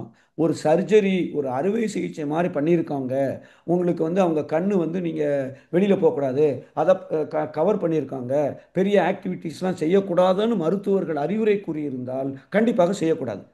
அது நீங்கள் அந்த அந்த செஞ்ச டாக்டர்கிட்ட கேட்குறது தான் சரியாக இருக்குமே ஒழிய, அவங்க என்ன செய்திருக்காங்கங்கிறது முழுமையாக தெரியாத போது நான் சொல்கிறது தப்பாகிறதுக்கும் வாய்ப்பு இருக்குது. ஸோ அதனால் ஒரு அறுவை சிகிச்சையாக இருந்தால் 3 மாதத்துக்கு எந்த பயிற்சியும் செய்யக்கூடாது என்று சொல்லியிருப்பாங்க. ஸோ நீங்கள் அறுவை சிகிச்சை இல்லை, வெறும் லென்ஸு தான் வச்சுருக்காங்கன்னா, அதுவும் நீங்கள் கலட்டுற லென்ஸுனா ஒரு பிரச்சனையும் இல்லை. அது லென்ஸ் ஃபிக்ஸ்டாக உள்ளே வச்சுருக்காங்க, எடுக்கவே முடியாது அப்படின்னா நீங்கள் மருத்துவர்கள்ட்ட ஐயா நான் வந்து வாக்கு பண்ணுறேன், சில உடற்பயிற்சிகள்லாம் செய்கிறேன், செய்யலாமான்னு ஒரு கேள்வியை கேட்டுட்டிங்கன்னா அவங்க அவங்க ப்ராப்பரான சரியான ஒரு ஆலோசனையை கொடுக்க முடியும்னு நினைக்கிறேன். ஓகேங்க ஐயா, வாழ்க வளமுடன். ரொம்ப நன்றி ஐயா. வாழ்க வளமுடன். அடுத்த அன்பராக கவிதா கோவிந்தராஜன் அம்மா அவர்கள். வாழ்க வளமுடன்மா. வாழ்க வளமுடன் அம்மா. வாழ்க வளமுடன் ஐயா. வாழ்க வளமுடன்மா, ஐயா எப்படி இருக்கீங்க? வாழ்க வளமுடன். ஐயா ஐயா, இப்போ மூலத்துக்கும் காற்று காற்று கம்மியா இருக்குங்களா? பைல்ஸுக்கு? யா யா. இப்போ பைல்ஸ் பிரச்சனை, மூலம் அப்படின்னு நம்ம பேசும்போது காற்றும் ஒரு அடிப்படை காரணமாக இருக்கிறதுக்கு நிறைய வாய்ப்புகள் இருக்கு. ஆனால் அது மட்டும் நம்ம காரணம்னு சொல்ல முடியாது. ஏன்னா காற்று அந்த திடக்கழிவை வெளியேற்றுவதற்கு அத்தனை முயற்சிகளும் செய்யுது. ஆனால் இவர் பசி இல்லாமல் சாப்பிடுறாரு, 4 நாள் டாய்லெட்டே போல, அவர் பாட்டுக்கு உட்கார்ந்துருக்கார், காற்று சூப்பராக இருக்கு. ஆனால் திடக்கழிவை இவன் வந்து பயங்கரமா, என்கிட்ட இருக்கிறது பொடியா இப்படி போல இருக்கிற வாரியல், ஆனால் இந்த வாரியலை வச்சு 10 நாளாக இருக்கிற ஒரு காஃபி கரையை போக்க முடியும்னா எனக்கு தண்ணி வேணும், சோப்பு சொல்யூஷன் வேணும், அதை வச்சு தேய்க்கிறதுக்கு இன்னும் கொஞ்சம் ஸ்ட்ராங்கான ஒரு வாரியல் வேணும், அப்பதான் அதை நீக்க முடியும். அதனால வெறும் காற்று அப்படின்னா அது மட்டும் இருக்கணும்னு அவசியம் இல்லை. இந்த மாதிரி பைல்ஸ் வர்றதுக்கு ஓவர் ஹீட்ல அந்த திடக்கழிவு ரொம்ப ஸ்ட்ராங்கா நல்ல கருப்பாகி ஒட்டி போய் இவங்க காற்றுனால அதை மூவ் பண்ணவே முடியாது. எனிமா கொடுத்தா கூட 4 நாள் தொடர்ந்து எனிமா கொடுத்தா தான், மலக்குடல்ல வெந்நீரையோ தண்ணீரையோ கொடுத்தால் அந்த உள்ள இருக்கிற கட்டியானது கரையாத அளவுக்கு, 6 மாசமா இருக்கிற கட்டிலாம் அங்க கட்டினா மலம் அது கட்டியா இருந்துச்சுன்னு சொன்னால் அதுவும் வந்து பிரச்சனையா இருக்கும். இது காற்றால ஒண்ணு எவ்வளவு பெரிய காற்று அனுப்பிச்சாலும் சரி அது மூவ் பண்ண முடியாது. ஏன்னா அந்த அந்த அந்த குடல் என்பது அப்படி உறைஞ்சு போன மாதிரி இந்த ஃபெவிகாலை போட்டு ஒட்டுன மாதிரி அது ஒட்டியிருக்கும். இது வந்து ஒரே இடத்துல உட்கார்ந்து வேலை செய்யறவங்களுக்கு வரலாம். நின்றுகிட்டே பேசுறவங்களுக்கு கூட அந்த காற்று ரொம்ப குறைஞ்சிடுச்சுன்னா ட்ரை ஆயிரும். எங்க காற்று பற்றாக்குறையா இருக்கும், ட்ரை ஸ்கின் இருக்கா, காற்று தான் ப்ராப்ளம். ஸோ அந்த இடம் மலக்குடல்ல இருக்கிற கழிவுகள் அங்க ட்ரையா, அதாவது உலர்ந்து போக ஆரம்பிச்சிச்சுன்னு சொன்னால் பைல்ஸ் வந்துடும். ஒரு 6 மாசத்துலயோ 1 வருஷத்துலயோ வந்துடும். ஸோ அதனால வெப்ப ஓட்டம் முக்கியம், காற்றோட்டம் முக்கியம், சாப்பிடுகிற உணவு முக்கியம், பசி வராம சாப்பிடுவது முக்கியம். ஒரே இடத்துல உட்கார்றதுனால அடிப்பகுதியில ஹீட் அதிகமாகுனதுனால மலம் காஞ்சு போய் காத்து பிரயோஜனம் இல்லாம இருக்கிற ஒரு கண்டிஷன்னாலையும் பைல்ஸ் வரலாம். இதுல எல்லாத்தையும் எதுங்கிறத சரி பார்த்து நம்ம எடுத்துட்டோம்னு சொன்னால் தானா சரியாகிறதுக்கு நிறைய வாய்ப்புகள் இருக்கு. நன்றி. வாழ்க வாழ்க வளமுடன் ஐயா. நன்றிகள் ஐயா. வாழ்க. நன்றிகள். வாழ்க வளமுடன் அம்மா. நன்றிகள் ஐயா. அடுத்த அன்பராக சசிகலா அவர்கள். வாழ்க வளமுடன். வாழ்க வளமுடன் அம்மா. வாழ்க வளமுடன் ஐயா. வாழ்க வளமுடன். வாழ்க வளமுடன். ஐயா, நீங்க ஒரு விஷயம் சொன்னீங்க, இன்னைக்கு காற்று பத்தி பேசும்பொழுது நம்ம ஸ்பீச் கொடுக்குறோம் அப்படின்னா நம்ம ப்ரொஃபசர்ஸா இருக்கிறவங்க அதனால கூட நமக்கு காற்று குறைபாடு வரலாம்னு சொல்றீங்க. நின்னுட்டு பேசுறது இல்ல, உட்கார்ந்து பேசினால் கூட அந்த காற்று குறைபாடு வருமாங்க ஐயா? உட்கார்ந்துட்டு பேசினா பெரிய பிரச்சனை இல்லை, கிடையாது. ஆனா எனக்கு வந்து அது மாதிரி ஸ்பீச் நம்ம ஒரு 3 hours கண்டினியூஸா அகத்தாய்வுலாம் எடுக்கும் பொழுது எனக்கு கொஞ்சம் அந்த தொண்டையில நீங்க சொல்ற மாதிரி அந்த சளி வந்து அடைக்கிற மாதிரி சில ப்ராப்ளம்ஸ் கொஞ்சம் காமிக்குதுங்க. நம்ம கண்ணாடி பயிற்சி செய்தா போதும் அப்படின்றத தான் நாங்க நினைச்சிட்டு கண்ணாடி பயிற்சி செய்யறோம். இப்பதான் நீங்க உங்ககிட்ட இருந்து தெரிஞ்சுக்கிட்டோம் இதனால காற்று குறைபாடு அப்படிங்கிறது ஒரு விஷயமாவும் வருமா அப்படின்னு. கண்ணாடி பயிற்சி செய்யறதுனால ஆற்றல் கூடும், அவ்வளவுதான். கூடும். காற்று பற்றாக்குறையா இருந்தா அதெல்லாம் சரி செய்யாது. ஓகேவா? ஒவ்வொன்றுக்குள்ள நோக்கத்தை புரிஞ்சுக்குங்க. இப்போ எது எதற்கு உதவி செய்கிறது? கண்ணாடி பயிற்சி ஏன் செய்யறோம்? ஜீவகாந்த ஆற்றலை பெருக்கும். எனக்கு ஜீவகாந்தம் கம்மியா இருக்கிறதுனால ஒரு பிரச்சனை வருதுன்னா கண்டிப்பா அது ஹெல்ப் பண்ணும். ஆனா தொண்டை, குரல், இதுக்கு காரணம் நமக்கே தெரியும், காத்து தான். சவுண்டே வராது இல்ல, அல்லது சவுண்டு பிசுறடிச்சு வருது இல்ல, அப்ப என்ன அர்த்தம்? இங்க ரொம்ப ட்ரை ஆயிடுச்சுன்னு அர்த்தம், ரொம்ப காஞ்சி போச்சுன்னு அர்த்தம், காஞ்சி போய் அங்க புண்ணு ஆயிடுச்சுன்னு அர்த்தம். இந்த காத்து இருந்துச்சுன்னு சொன்னால் காத்துல ஒரு ஈரப்பதம் இருக்கும். அதனாலதான் இப்ப எனக்கு பல பேர் மெசேஜ் போட்டிருக்காங்க, சார் கொஞ்சம் வெந்நி குடிங்க சார் அப்படின்ட்டு. இந்த வெந்நி என்ன செய்யுது? அந்த காஞ்சி போன தொண்டைய ஈரமாக்குது.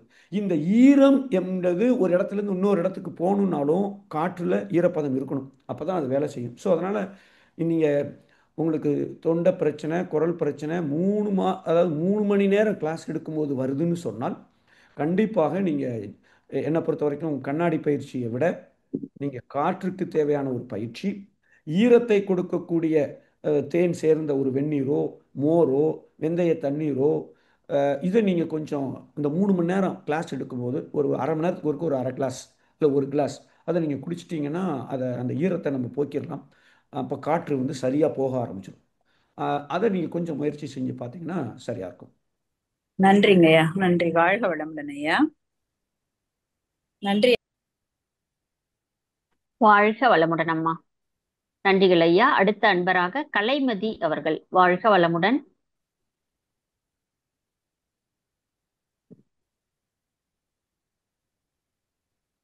வாழ்க வளமுடன் கலைமதியம்.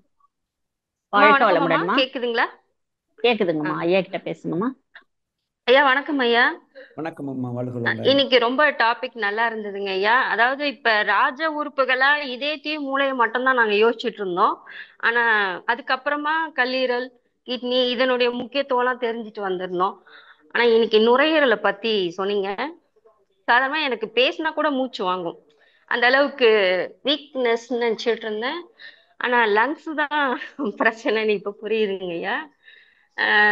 ரொம்ப முதுமையிலையும் நோயிலையும் இருக்கிறச்ச நம்மளால எந்த பயிற்சியும் பண்ண முடியாது, உடற்பயிற்சி எல்லாம். அப்ப அந்த சமயத்துல அக்குபஞ்சர் மூலமா சில முத்திரைகள்லாம் செய்ய ஆரம்பிச்சுங்கய்யா.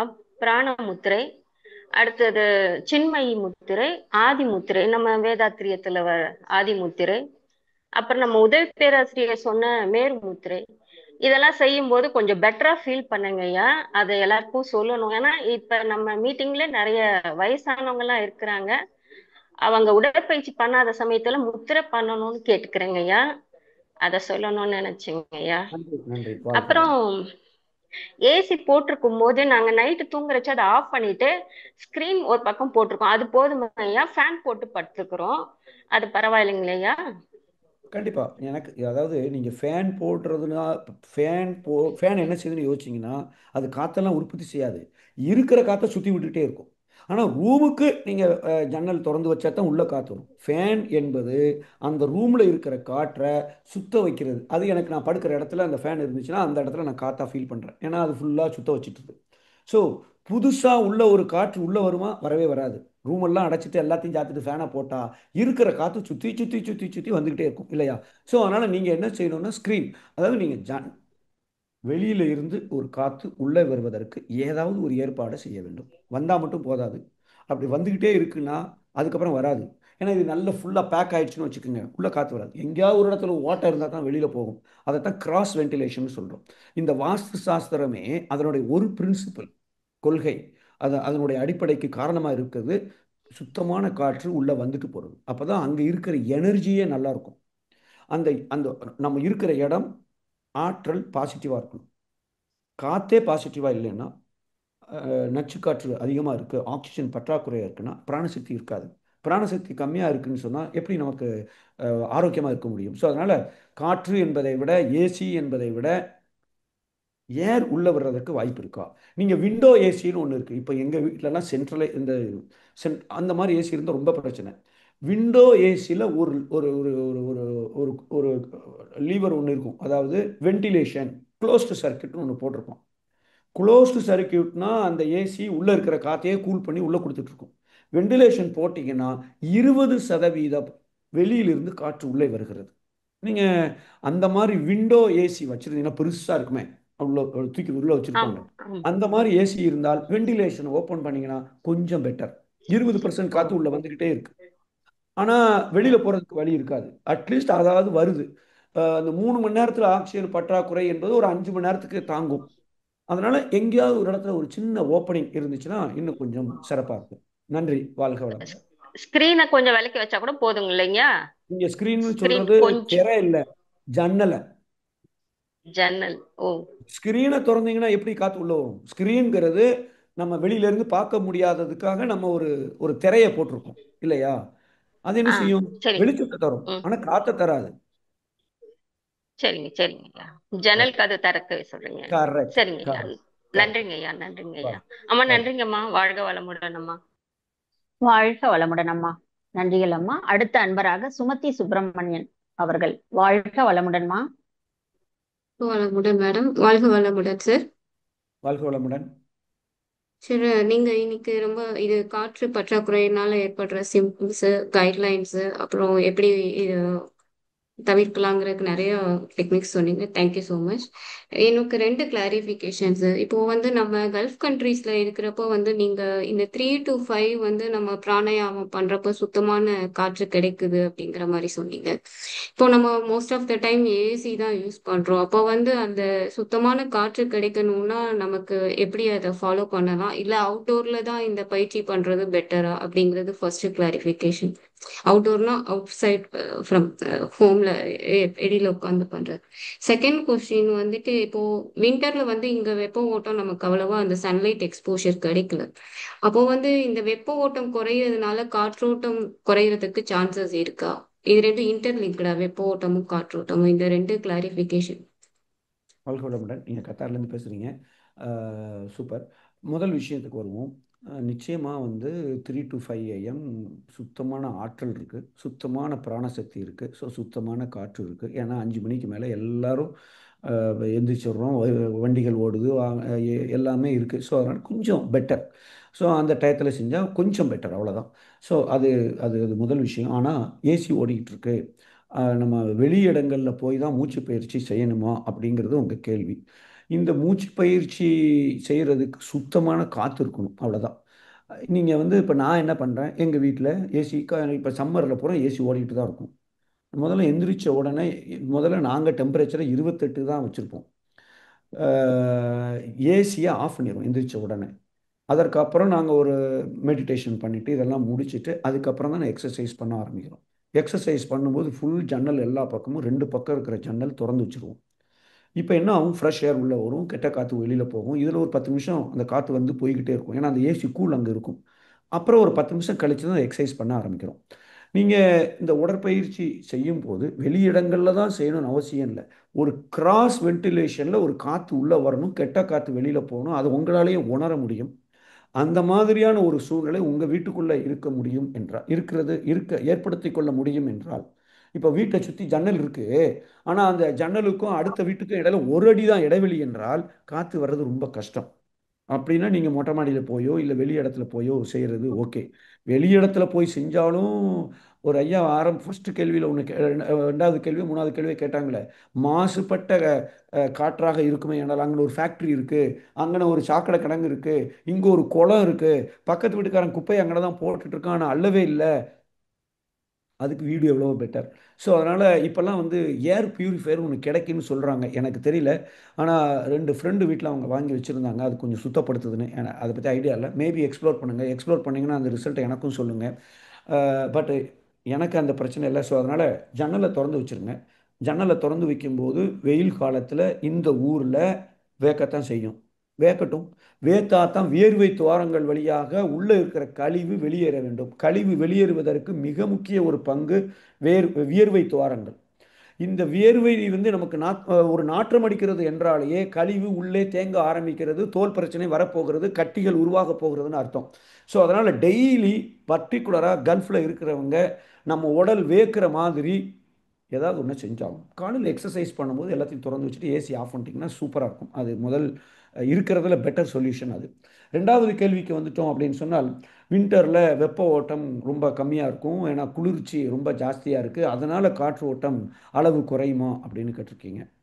காற்றோட்டத்தோட அளவு குறையாது, ஆனால் அதில் இருக்கிற ஈரப்பதம் கொஞ்சம் ஜாஸ்தியாகும். அப்போது அதனால் இன்டரில் வந்து கொஞ்சம் ஈரப்பதம் ஜாஸ்தியாக இருக்கும் பொழுது காற்றில் இருக்கிற ஈரம் கூடுறதுனால கொஞ்சம் சளி பிரச்சனையோ, மூக்கு அந்த சைனஸ் ப்ராப்ளம்ஸ், வீசிங் ப்ராப்ளம், அது கொஞ்சம் ஜாஸ்தியாகலாம். ஸோ நம்ம அதுக்கு தேவையான கொஞ்சம் ப்ரொடெக்ஷனை நம்ம பண்ணிக்கிறது நல்லது. இந்த இந்த இந்த தொந்தரவுகள் இருக்கா, ஒரு சொட்டரை போட்டுக்கணும், இல்லை தேவையான இந்த ஊரில் ஹீட்டர் வேணும்னா ஹீட்டர் லைட்டாக வச்சுக்கிட்டு அந்த டெம்பரேச்சரை மட்டும் அட்ஜஸ்ட் பண்ணிக்கணும். ஃபுல்லாலாம் போட்டுறக்கூடாது. ஃபுல்லாக போட்டால் ஆக்சிஜன் பேர்ன் ஆயிரும், அங்கேயும் ஆக்சிஜன் பற்றாக்குறை ஆயிரும். ஹீட்டரை ஃபுல் இதில் வச்சுட்டு பெட்ரூமில் 10 மணி நேரமும் 8 மணி நேரமும் ஹீட்டர் ஓடிச்சுனாலும் பெரிய ப்ராப்ளம். ஒரு கொஞ்ச நேரம் போடணும், கொஞ்சம் வாமாச்சா ஆஃப் பண்ணிவிட்டு அப்புறம் நம்ம லேசாக ஜன்னலை திறந்து வச்சுட்டு படுத்துடணும். ஓவர் குளிரும் நமக்கு வந்து பிரச்சனையாகும். நான் வந்து அயர்லாண்டில் போயிருக்கும்போது ஸ்னோன்னா என்ன சொல்லுவோம், பனிக்கட்டி அந்த மாதிரி வெளியில் இருக்குது. நான் காலையில் அங்கே 5 மணிக்கு எந்திரிச்சிட்டு நம்ம பாட்டுக்கு எக்ஸசைஸ் பண்ணணுன்ட்டு ஜன்னலை புறம் திறந்து வச்சுட்டு அட்டகாசமாக அங்கே பாய் இருக்காது, அந்த தலை தோத்துற துண்டே 4 மீட்டர் இருக்கும், பாதி வேஸ்ட் மாதிரி இருக்கும். ஸோ நான் பாட்டுக்கு அதை விரிச்சிட்டு பனியனோட உட்காந்து எக்ஸசைஸ் பண்ணிட்டேன். 12 மணிக்கு தலைவலிக்க ஆரம்பிச்சிட்டு, 12 மணிக்கு நம்ம கான்ஃபரன்ஸில் இருக்கும்போது தலைவலிக்கும் போது எதுக்கு தலைவலிக்குது அப்படின்னு எனக்கு ஒன்றும் புரியவே இல்லை. அங்கே இருக்கிற ஒருத்தண்ட சொன்னேன், அப்போ தான் இந்த ஊரில் அவன் சொட்டரை போட்டு கவசத்தை போட்டுட்டு வெளியில் போய்கிட்டு இருக்கான், நீ ஜன்னலை திறந்து வச்சுட்டு உள்ளே உட்காந்து அவனுக்கு கொழுப்பு தானேன்னா. ஸோ அது வந்து ஓவராக அந்த ஈரப்பதம் உள்ளே போச்சுன்னு சொன்னால் அந்த ஈரம் உடலில் இருக்கிற வெப்பத்தை தலைக்கு அனுப்பிச்சிடும், அதுதான் நமக்கு தலைவலியாக வருகிறது. ஸோ அதனால் இதை நம்ம கொஞ்சம் ப்ரொடெக்ஷன் பண்ணிக்கிறதா நல்லது. லிங்க் இருக்கா, காற்றோட்டத்துக்கும் வெப்ப ஓட்டத்துக்கும் 5 ஓட்டங்களும் ஒன்றை ஒன்று சார்ந்து தான் இயங்கி கொண்டிருக்கிறது. காற்றோட்டம் கூடுச்சுன்னா வெப்ப ஓட்டம் கூடும், ரத்த ஓட்டம் கூடும், உயிரோட்டம் கூடும், ஜீவகாந்த ஓட்டம் கூடும். ஜீவகாந்த ஓட்டம் கூடிச்சுனாலும் மற்ற நாளும் கூடும். அது ஒரே மாதிரி கூடுமா, ஒன்று காற்றோட்டம் 10% கூடிச்சுன்னா வெப்ப ஓட்டம் 5% கூடும், உயிரோட்டம் 60% ஓடும், காந்த ஓட்டம் அதை விட ஒரு 10% வேகமாக ஓடும். ஸோ எல்லாம் ஒன்றுக்கு ஒன்று லிங்க் ஆகி தான் இருக்குது. எது ஒன்று அஃபெக்ட் ஆனாலும் மற்றதும் அஃபெக்ட் ஆகும். இந்த 5 சீராக ஓடணும்னு தான் அந்த நம்ம 9 பயிற்சிகளை மகரிஷி கொடுத்துருக்கிறார்கள். ஸோ இந்த பயிற்சிகளை செய்ய செய்ய செய்ய நம்ம உடல் அதற்கு தகுந்த மாதிரி கொஞ்சம் தயாராகி கொள்ளும். பயப்பட தேவையில்லை. அதுக்காக நம்ம கல்ஃபில் இருக்கோம், நம்ம கல்ஃபில் 27 வருஷமாக அங்கே தான் இருக்கும். ஸோ அதனால் நம்ம அதுக்கு தேவையான கொஞ்சம் ப்ரொடெக்ஷன் எடுத்துக்கிட்டால் சரியாக இருக்கும். நன்றி, வாழ்க வளமுடன். Thank you sir, thank you so much. வாழ்க வளமுடன். அடுத்த அன்பராக சசிகலா அவர்கள், வாழ்க வளமுடன். வாழ்க வளமுடன் ஐயா. அம்மா வாழ்க வளமுடன். கேக்குதாங்களா? கேக்குதுமா, வாழ்க வளமுடன். ஐயா எனக்கு ஒரு 2 கேள்விங்க ஐயா. அவங்க எனக்கு சித்தப்பாங்க ஐயா, அவருக்கு வந்து வயசு இப்ப 69ங்க ஐயா. சாப்பிடும்போது புறை ஏறுதுங்க ஐயா. சாப்பிட்டுட்டு இருக்கையில புறை ஏறுது. உடனே அப்படியே சளி மாதிரி அப்படியே மறுநாள் நல்லாவே ஆக்டிவா இருக்காரு. ஆனா சளி பிடிச்சிக்குது. அந்த சாப்பிடும்போது அடிக்கடி புறை ஏறுதுங்க ஐயா. அது ஒண்ணுங்க ஐயா. ரெண்டாவது அவரு இன்னொன்னு என்னன்னு கேட்டீங்கன்னா, கிட்டத்தட்ட ஒரு 25 27 வயசுல இருந்து புகைப்பிடிக்கிற பழக்கம் இருக்குங்க ஐயா. அப்புறம் அவரு கொஞ்சம் ஒரு 4 5 அப்படி இருந்தாரு. அப்புறம் இப்ப எல்லாம் கொஞ்சம் கொஞ்சமா சொல்லி சொல்லி சொல்லி இப்ப இவ்வளவு நாளுமே கிட்டத்தட்ட கணக்கு பார்த்தா அவரு ஒரு 30 வருஷமா அந்த புகைப்பழக்கம் இருந்துகிட்டு தாங்க ஐயா இருக்கு. அப்படியே கொஞ்சம் கொஞ்சமா குறைச்சிருக்காரு. கொஞ்சம் கொஞ்சமா குறைக்கிறாரு. ஆனா அவரால் அது முடியல. அப்படி இருக்கும் பட்சத்துல இப்போ அப்படியே திடீர்னு நிறுத்தினா அவருக்கு ஏதாவது பாதிப்பு வருமாங்க ஐயா? இல்ல அத இப்ப இவ்வளவு நாள் நிறுத்துறாங்கிற ஒரு இதுல பக்குவத்துல இருக்காரு அவரு. அதுக்கு என்னங்க ஐயா அவருக்கு ஏதாவது பயிற்சி விதமா எப்படி கொடுக்கலாம்? இல்ல இவ்வளவு நாள் பிடிச்சது அது பாதிப்பு இருக்கதான் செய்யுமாங்க ஐயா? கண்டிப்பாக பாதிப்பு இருக்கும். அந்த பாதிப்பு தான் வந்து இந்த புறை ஏறுறதுக்கும் அது ஒரு காரணமாக இருக்கும். முதல்ல வந்து புறை ஏன் ஏறுதுன்னு கொஞ்சம் யோசிச்சு பாருங்களேன். நாம் சாப்பிடுகிற உணவு உள்ளே போய்கிட்டு இருக்கு. எது எப்படி போகுது? வாயில் முதல்ல நாம் வாயில் ஒரு 25% ஜீரணம் ஆயிருக்கணும். அப்படின்னா என்ன பண்ணணும்? வாயை மூடிட்டு உள்ளே போட்ட இட்லியோ சாப்பாடு என்ன சாப்பாடோ முதல்ல வாய் மூடிட்டு சாப்பிடணும். இல்லைன்னா காற்று உள்ளே போகுது. ஸோ வாயை மூடிட்டு பல்லு நல்லா செமையாக அரைக்கிறோம். நாக்கில் டேஸ்ட்டை உணர்றோம். அதில் அந்த உமிழ்நீர் உள்ளே உறிஞ்சு அதில் கொஞ்சம் சத்து பொருள் அதை எடுக்கணும். ரசித்து ருசித்து அரைச்சி அங்கே உள்ளே வச்ச அப்புறம் இதை உணவுக்கு அனுப்பணும். உணவு குழாய் இங்கே இருந்து உணவு குழாய் வயிற்றுக்கு போகுது. இப்போ இந்த உணவு குழாயில் போய் இந்த உணவு விழுது. இந்த ப்ராசஸில் நாம் இதை சரியாக செய்யாமல் இருக்கும் பொழுது உள்ளே போகுது. இப்போ இந்த உணவில் வயிற்றுல இந்த உணவை ஜீரணிக்கிறதுக்கு நீங்கள் கண்ணால் பார்த்த உடனே சிக்னல் போயிடுது. இந்த ஆள் பிரியாணியை சாப்பிட போகிறான், பரோட்டாவை சாப்பிட போகிறான், இல்லை கேப்பை கூழை கண்ணு சொல்லுது. வாயில் போட்டோன்னா அது இன்னும் கொஞ்சம் டீட்டெயிலாக சொல்லிடும். இதில் இவ்வளவு இனிப்பு இருக்குது, இவ்வளவு கசப்பு இருக்குது, இவ்வளவு தோற்பு இருக்குது, நீ அதுக்கு தகுந்த ஆசிடை ரெடி பண்ணு, கேல் பிளாடர்லேருந்து அந்த அந்த பையில் அதுக்கு தகுந்த மாதிரி உற்பத்தி, இவ்வளவு இன்ஃபர்மேஷன் நாக்கு உள்ளே அனுப்புது. இதையெல்லாம் போனாலும் உள்ள அந்த ஹைட்ரோக்ளோரிக் ஆசிடு சுரக்குது. புறை ஏன் ஏறுதுன்னா சாப்பிடும்போது வாய் திறந்து வைக்கிறது, இல்லை பேசுறது. இப்போ இந்த உள்ளே போகிற அந்த உணவில் இருக்கிற ஒரு வெப்பம், ஒரு காற்று, அது நேர மூளைக்கு போச்சுன்னா புறை ஏறுது என்று சொல்லுகிறோம். அப்போ அந்த இடத்துல அந்த இது மேலே போகிறது ஒரு காரணம். இப்போ இவங்க ஸ்மோக் பண்ணினதுனால இந்த போகிற உணவு ஒரு குழாயில் போகுது, ஆனால் அங்கே ரெண்டாக பிரியுது. நுரையீரலுக்கு ஒரு குழாய், உணவுக்கு ஒரு குழாய். அங்கே ஒரு வால்வு இருக்குது. அப்போ காற்று போகிற இடத்துல நுரையீரலுக்கு போகணும், சாப்பாடு அங்கே போகக்கூடாது. இதுக்கு சாப்பாடு மட்டும் போகணும். நம்ம ஸ்மோக் பண்ண இந்த ஹோல் பைப்பு, இந்த ஹோல் சிஸ்டத்தில் கொஞ்சம் டெபாசிட் இருக்கலாம். அப்போ அது தேவையில்லாமல் அங்கே இருக்கிறது மேலே ஏறி நமக்கு புறை ஏறுது. ஸோ அதனால் முதல்ல செய்ய வேண்டியது சாப்பிடுகிற முறைகளை சரிப்படுத்தணும், முறைப்படுத்தணும்.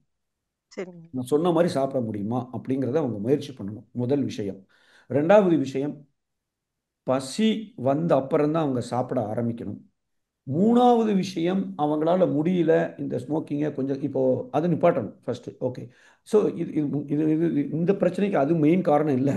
ஆனால் அது வந்து உள்ளே ஏற்கனவே அந்த குழாயை, அந்த வால்வை கொஞ்சம், அந்த ஒரு வால்வு திருப்பி விடுற வால்வில் கொஞ்சம் சிக்கல் இருக்குன்னு வச்சுக்கோங்களேன். அப்போது அந்த அந்த உணவு உள்ளே போகாமல் அங்கேயே இருந்துச்சுன்னு சொன்னால் அதில் இருக்கிற காற்றுக்கு மேலே போகிறதுக்கு வாய்ப்புகள் இருக்குது. ஸோ அதனால் ஸ்மோக்கிங்கை விடுறது வந்து உடனடியாகலாம் எதையுமே மாற்றக்கூடாது. அது ஒரு அந்த செல்களுக்கு ஸ்ட்ரெஸ் ஆகிடும். கொஞ்சம் கொஞ்சமாக ஒரு பிளான் போட்டுக்குவோம். ஒரு நாளைக்கு 5, இப்போ 5 சிகரெட் பிடிக்கிறாங்களா, ஒரு நாளைக்கு 5 பிடிக்கிறாங்களா, அப்போது அடுத்த ஒரு 2 மாதத்துக்கு 4, 1 மாதத்துக்கு 4, அடுத்த 1 மாதத்துக்கு 3, அடுத்த 1 மாதத்துக்கு 2, அடுத்த 1 மாதத்துக்கு 1, அப்புறம் 0, அப்புறமும் 0ன்னு ஆகக்கூடாது. அதுவும் ஒரு மாதத்துக்கு 1, அப்புறம் ஒரு வாரத்துக்கு 1, அப்புறம் 1 மாதத்துக்கு 1, அப்புறம் 0. இது ஒரு 6 மாதம். இவ்வளோ நாள் பண்ணியாச்சு, என்ன பெரிய இது, நாளைக்கு நிப்பாட்டலாம், என்ன பெரிய ஆயிரப்போகுது. ஆனால் தெர்மல் அந்த ஷாக்கு கொடுக்கும்போது அது கொஞ்சம் பிரச்சனையாக வரும். ஸோ அதனால் எல்லாமே அடிக்ஷன் ஆயிடுச்சுன்னு சொன்னால் டி அடிக்ஷன் அப்படிங்கிறது கொஞ்சம் கொஞ்சமாக செய்யணும். இது செய்யலாம். இது தவிர இந்த புகையை விடுறதுக்கெல்லாம் டி அடிக்ஷன் சென்டர்ஸ்னு இருக்குன்னு சொல்கிறாங்க. எனக்கு தெரில அது எப்படி, எந்த அளவுக்கு பயன் இருக்குன்னு நிறைய பேர் சொல்லியிருக்கிறாங்க. அங்கேயும் போய் ஒரு ஆலோசனை கேட்டுக்கிட்டு அவங்க ஏதாவது மெத்தடு சொல்கிறாங்கன்னா செய்யுங்க. இது எல்லாம் தவிர நம்ம வேதாத்திரியத்தில் அவங்க இருக்கிறாங்கன்னா, நடுமணம் நம்முடைய சப்கான்ஷியஸ் மைண்டில் நான் புகைப்பிடிக்கிற நேரம், எனக்கு புகைப்பிடிக்கணும்னு எப்பெல்லாம் தோணுதோ, நான் ஒய்ஃபுக்கு ஒரு நெக்லஸ் வாங்கி தருவேன், ஒரு சேலை வாங்கி தருவேன், இல்லை உலக சமுதாய சேவா சங்கத்துக்கு நான் 2000 ரூபா அனுப்பிச்சிருவேன் அப்படின்னு ஒரு உறுதிமொழியை எடுத்துட்டு, ஒரு சங்கல்பத்தை போட்டுட்டு, காலையில் சிகரெட் பிடிக்கணும்னு எடுத்துட்டாரா, 1000 ரூபா செக் எழுதி உலக சமுதாய சேவா சங்கத்துக்கு அனுப்பிச்சிடணும். சரிங்க ஏதோ ஐயா. ஒரு கண்டிப்பா அந்த சங்கற்பம் இதை கொஞ்சமா ஸ்பீடா குறைக்கிறதுக்கு உதவி செய்யும். நன்றி, வாழ்க வளமுடன். நல்ல நல்ல ஒரு இது சொன்னீங்க ஐயா, கருத்து சொன்னீங்க ஐயா. இன்னொரு சின்ன ஒரு ஆப்ஷன்லையா ஐயா, நீங்க இந்த கள்ளக்குறிச்சி மாவட்டத்து பக்கம் எப்போவாது இருந்திருக்கீங்களா? இப்போ ஒரு 25 வருஷம் முன்னாடி. இல்லையே. அப்படியா? சரி, உங்களை பார்த்தோன்னா ஃபேஸ பார்த்தா இங்க ஒருத்தர் இருந்தாரு, அவரு மாதிரியே இருக்கும். எனக்கு ஒரு இது நான் இப்போ 1 மாசமா நினைச்சிட்டு இருக்கேன். போன டைம் நீங்க பேசும்போதே கேட்கணும்னு நினைச்சேங்க ஐயா. ரொம்ப நன்றிங்க ஐயா. வாழ்க வளமுடன். வாழ்க வளமுடன் அம்மா, இணைப்பு கொடுத்ததற்கு. வாழ்க வளமுடன் அம்மா. நன்றிகள் ஐயா. அடுத்த அன்பராக சபரீஷ் சுந்தரவடிவேல் ஐயா அவர்கள். வாழ்க வளமுடன் ஐயா. ஆமா, நன்றி அம்மா. ஐயா வணக்கம் ஐயா, வாழ்க வளமுடன் ஐயா. வணக்கம் வணக்கம், வாழ்க வளமுடன். வளமுடன். ரொம்ப சிறப்பா இருந்தது ஐயா, உங்க தெளிவான சிந்தனை ரொம்ப எக்ஸலண்டா இருந்தது, பயனுள்ளதா இருந்தது எல்லாருக்கும். ரொம்ப யதார்த்தமான ஸ்பீச் ஐயா உங்களுது. நன்றி ஐயா. ஒரு கேள்வி என்னன்னா, இப்போ நீங்க மகரிஷி இப்போ இந்த கட்டட தொழில மகரிஷி எல்லாமே பேசிக் நம்ம எல்லாம் தெரிஞ்சுக்கிறது நல்லதுன்னு நான் ஒரு இதுல படிச்சிருக்கேன். ஒரு பேராசிரியர் சொன்னாங்க. இப்போ என்னன்னா, நீங்க என்ன நினைக்கிறீங்க?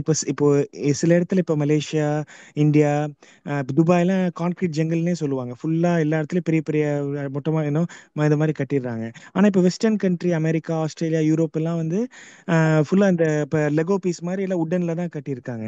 ஆனா நம்ம அவங்க கிட்ட நான் கேட்கும்போது சொல்றாங்க, அது லெஸ் என்விரான்மெண்டல் பொல்யூஷன், கம்மி கான்கிரீட், மேல வெளியில மட்டும், உள்ள எது உள்ள எல்லாம் ஒண்ணுமே இல்லை, நம்மளே ஓட்டப்பட்ட டமன் கீழே விழுந்தா கூட அப்படிதான் இருக்கு. ஏன்னா ரொம்ப ஸ்டேபிளா இல்லை, சும்மா கார்ட்போர்டு எக்ஸிபிஷனுக்கு வைக்கிற மாதிரி தான் வச்சிருக்காங்க.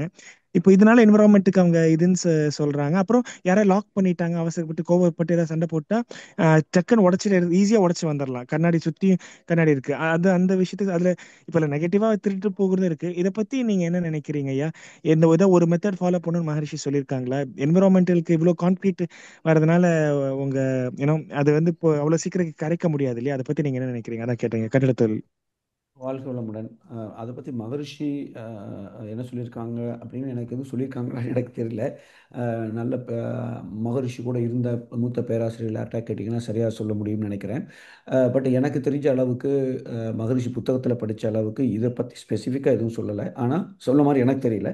ஆனால் நீங்கள் கேட்குற அந்த ஒரு என்னுடைய கருத்து நான் என்ன அப்படின்னு கேட்டால், கண்டிப்பாக நான் அமெரிக்கா பல தடவை போயிருக்கேன், யூரோப் போயிருக்கேன். அவங்க கொஞ்சம் இப்படி யோசிச்சு பாருங்க. இந்த இப்பெல்லாம் ஒரு பெரிய இஷ்யூ ஓடிட்டு இருக்கு உலக அளவில். இந்த கனிமங்கள், ரேர் எர்த் எலமெண்ட்ஸ், இந்த ரேர் எர்த் எலமெண்ட்ஸ் இல்லைன்னா பீரங்கிகள், போர் விமானங்கள் தயாரிக்கிறது, ஏன் டெலிஃபோன் தயாரிக்கிறது, இந்த மாதிரி முக்கியமான விஷயங்களுக்கெல்லாம் சில கனிமங்கள் தேவைப்படுகிறது. இந்த கனிமங்கள் 90% மார்க்கெட்டு ப்ரொடக்ஷன் எங்கே இருக்குன்னா சைனாவில் இருக்குது. வேறு எல்லாரும் அங்கே தான் வாங்கிட்டு இருக்காங்க, நம்மளும் அங்கே தான் வாங்கிட்டு இருக்கோம். இப்போ குளோபலாக இது ஒரு பெரிய இஷ்யூ மட்டும் இல்லை, ஒரு பெரிய அடுத்தவங்களை கட்டுப்படுத்துவதற்கு பயன்படுகிற ஒரு ஆயுதமாக பயன்படுத்தி கொண்டிருக்கு. நம்ம பார்க்குறோம், நியூஸில் பார்க்குறோம். கொஞ்சம் யோசிச்சு பாருங்களேன், அவங்க என்ன பண்ணுனாங்க? இந்த ரேர் எர்த் எலமெண்ட்டை தயாரிக்கிற அந்த ஃபேக்ட்ரி ப்ராசஸ் இருக்க ஏகப்பட்ட பொல்யூஷன் இருக்கும். அங்கே வேலை பார்க்குறவங்களுக்கே பெரிய பிரச்சனையாக இருக்கும். அதனால் அந்த காலத்தில் அமெரிக்காக்காரன் என்ன பண்ணால், நம்ம தயாரித்து நம்ம நாட்டை கெடுத்து நம்ம மக்களை பொல்யூஷன் பண்ணுறதுக்கு இன்னொருத்த கையில் கொடுத்துருவோன்னு கொடுத்து அங்கே உற்பத்தி பண்ண வச்சுருக்குறாங்க. இப்போ அவன் கொஞ்சம் கொஞ்சமாக வளர்ந்து 90% மார்க்கெட் கண்ட்ரோலில் வச்சுருக்காங்க. அப்போது நீங்கள் கொஞ்சம் யோசிச்சு பார்த்தீங்கன்னா, நாம் பொல்யூஷனை குறைக்கிறதுக்கு என்னெல்லாம் செய்யணுமோ, நம்ம ஒரு இண்டிவிஜுவலாக என்னென்ன செய்ய முடியுமோ அதெல்லாம் செய்யணும். கொஞ்ச நேரத்துக்கு முன்னாடி சொன்ன மாதிரி எந்த அளவுக்கு இயற்கையாக நாம் பொருட்களை பயன்படுத்த முடியுமோ பயன்படுத்தணும். அதுக்காக நான் எல்லாம் கண்ணாடிலையும் மரத்துலையும் பண்ண போகிறேன் அப்படின்னா, நம்ம இருக்கிற சூழ்நிலைகளில், இன்னைக்கு இருக்கிற கண்டிஷனில் திருட்டு பையன் இருக்கா, மகரிஷியில் இருப்பாங்க, கதவு இருக்கும் தாழ்பால் இருக்காது. இப்போ இன்னைக்கு இருக்கிற திருட்டு கண்டிஷனில் நான் வுட்டில் பண்ணேன்னா வீட்டில் ஒன்றுமே இருக்காது, வுட்டு கொண்டு தூக்கிட்டு போயிடுவாங்க.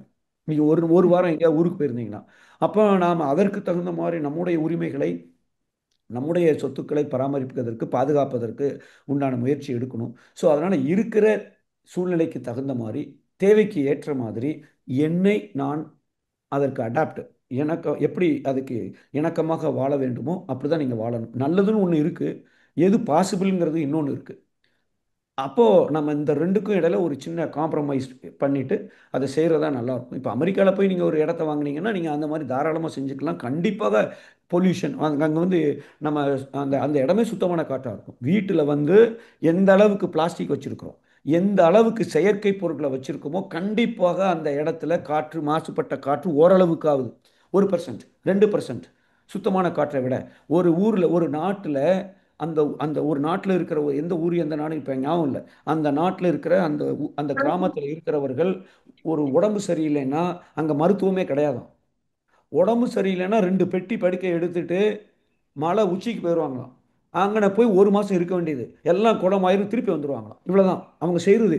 மருத்துவம் என்பது உள்ளே எதுவும் கொடுக்கறது இல்லை, வாழுகிற இடத்த விட்டுட்டு அங்கே போயிடுறாங்க. ஒரு மாதத்துக்கு அங்கே போய் இருக்காங்க. அங்கே ஃபுல்லாக மலை உச்சியில் அங்கே போய் அங்கனையே படுக்க வேண்டியது, அங்கனையே இருக்கிறத சாப்பிட வேண்டியது, எல்லாம் அங்கேயே பண்ண வேண்டியது. ஒரு மாதம் கழித்து வந்துடுறாங்க. நமக்கு சாத்தியமானு யோசிச்சு பார்க்கணும். நமக்கு முழுமையாக சாத்தியம் இல்லாட்டாலும் எது முடியும் அதை செஞ்சுட்டு போகிறது.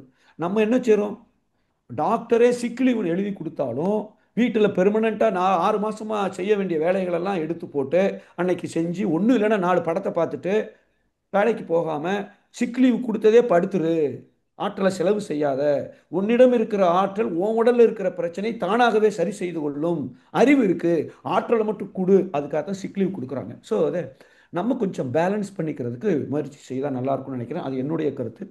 மகரிஷி எதுவும் சொல்லியிருக்காங்களான்னு நீங்கள் கொஞ்சம் நம்ம மூத்த பேராசிரியர்கிட்ட கேட்டு பாருங்கள். எனக்கு தெரிஞ்சு அவர் எழுதின கவிதைகளை நான் அப்படி பார்த்த மாதிரி ஞாபகம் இல்லை.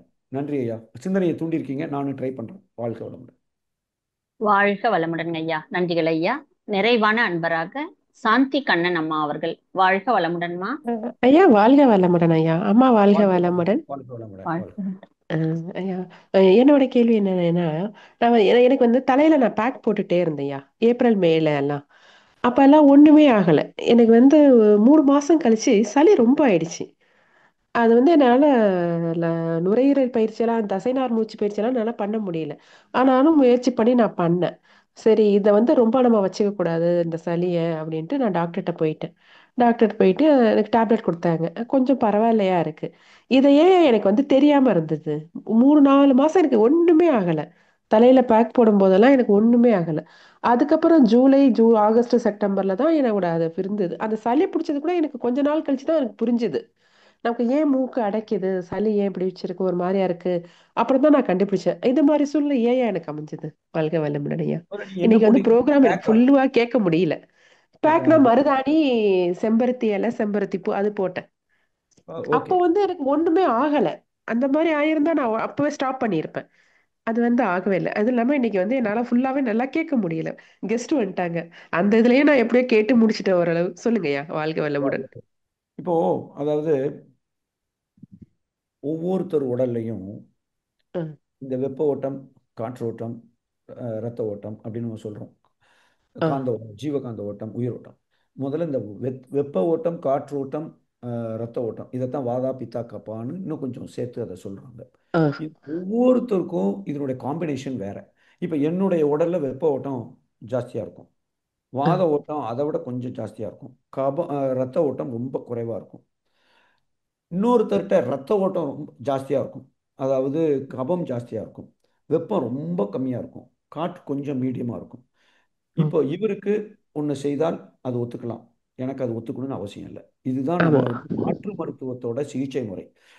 நம்ம இங்கிலீஷ் மெடிசன்ல காய்ச்சலா ஒரே தான். ஆனால் இங்கே வந்து என்ன செய்கிறாங்க, ஒவ்வொருத்தர் உடலும் தனித்துவமானது. இந்த தனித்துவமான இந்த பிரச்சனைக்கு எப்படி மருந்தை கொடுக்கணும், ஒரே மருந்து 2 பேருக்கு பொருந்தணும்னு அவசியம் கிடையாது, அல்லது பொருந்தும் ஆனால் வேற பக்க விளைவுகளை ஏற்படுத்தும். அப்படி இருக்கும்போது உங்கள் உடலில் ஏற்கனவே கபம் ரொம்ப ஜாஸ்தியாக இருந்துச்சுன்னு சொன்னால், வெப்பம் குறைவாக இருக்குது என்றால், இந்த மாதிரி சில பேக் போடும்போது உடலை ரொம்ப குளிர்ச்சி அதை அதிகப்படுத்தி, அதனால் அந்த குளிர்ச்சி அதிகமாகும் போது உள்ள வெப்பத்தை 98 அந்த அந்த டெம்பரேச்சர் இருக்கணும், அதை மெயின்டைன் பண்ணுறதுக்கு உடல் போராடும். இப்போ இந்த போராட்டத்தில் கழிவு ஏற்படும். அந்த கழிவு தான் சளியாக தேக்கமுறுகிறது. ஸோ அதை தான் நீங்கள் அதை பேக் போட்டு இவ்வளோ நாள் கழிச்சு அதை கண்டுபிடிச்சிருக்கிறீங்க. ஸோ அதனால் எது என் உடலுக்கு ஏற்றுக்கொள்ளுமோ அதை மட்டும் நீங்கள் கண்டினியூ பண்ணுறது நல்லது. இல்லைன்னா அதை கொஞ்சம் தவிர்த்து கொண்டு செய்கிறது முதல் விஷயம். ரெண்டாவது விஷயம், ஏன் என்னால் உணர முடியல, இல்லை எனக்கு என்ன தெரியல, எப்படி அப்படின்னு கேட்டோம் அப்படின்னு சொன்னால், மகரிஷி அவர்கள் ஏதோ ஒரு இடத்துல இந்த எக்ஸாம்பிள் கொடுத்துருப்பாங்கன்னு நினைக்கிறேன். திராசு இருக்கு, 2 தட்டு இருக்கு, இங்க 1 கிலோ படி இருக்கு, இங்க ஜீனி இருக்கு. இந்த 1 கிலோ படி இருக்கு, இங்க ஜீனி இருக்கு. ஆனாலும் ஜீனி பத்தலை. இந்த ஜீனி வந்து 1 கிலோ வரல. ஆனால் 950 கிராம் ஜீனி இருக்கு. இன்னும் 50 கிராம் ஜீனியை போட்டால் முள்ளு இந்த பக்கம் வந்துடும், பேலன்ஸ் ஆகும். நான் என்ன நினைக்கிறேன், 950 கிராம் ஜீனி அங்கே இருக்கு, அது எனக்கு தெரியல. இப்போ நான் தலைக்கு பேக் போட்ட உடனே எனக்கு சளி பிடிச்சிட்டு, ஐஸ்கிரீம் சாப்பிட்ட உடனே தலை பிடிச்சிட்டு, தலைக்கு குளிச்ச உடனே சளி பிடிச்சிட்டு, நான் வெளியில் காலையில் ஒரு வாக் போனேன், சளி பிடிச்சிட்டு. அதெல்லாம் பிடிக்கல. ஏற்கனவே சளி 95%, 950 கிராம் ஜீனி அங்கே இருந்திருக்கு. 50 கிராம் போட்டோன்னா முள் இந்த பக்கம் வந்துடுச்சு, எனக்கு தெரிஞ்சிருக்கு. இவ்வளவுதான். இந்த அறிகுறி என்பது, இந்த சளி என்பது ஒரு அறிகுறி. இந்த அறிகுறி என்பது ஒரு நிமிடத்தில் வருவதல்ல. ஏற்கனவே தாங்கி உடல் போராடி கொண்டிருக்கிறது. அந்த வரமுறையை, அந்த அளவை தாண்டணும்னு எனக்கு தெரிகிறது. இவ்வளவுதான் வித்தியாசம். அப்போ நம்ம என்ன செய்யணும் அப்படின்னா, மகரிஷி கொடுத்திருக்கிற மூச்சு பயிற்சி, உடல் தளர்த்தலை நம்ம உடல் தளர்த்தல் அதை ஒழுங்கா செய்யணும்னா, எப்போதும் போல காற்று 2 மூக்கிலையும் போயிட்டு வந்துட்டு இருக்கோம். லேசாக அடப்பு இருந்தாலும் சளி ஆரம்பமாகிறது. உள்ள ஏதோ கழிவு தேங்கி ஆரம்பிச்சிருக்கிறது. இதை நம்ம சரி செய்துட்டோம்னா கண்டிப்பாக அந்த 950 கிராம் ஜீனியே சேராது. அந்த 50 கிராம் போட்ட உடனே சளி பிடிச்சிட்டுங்கிற ஒரு கண்டிஷனும் வராது.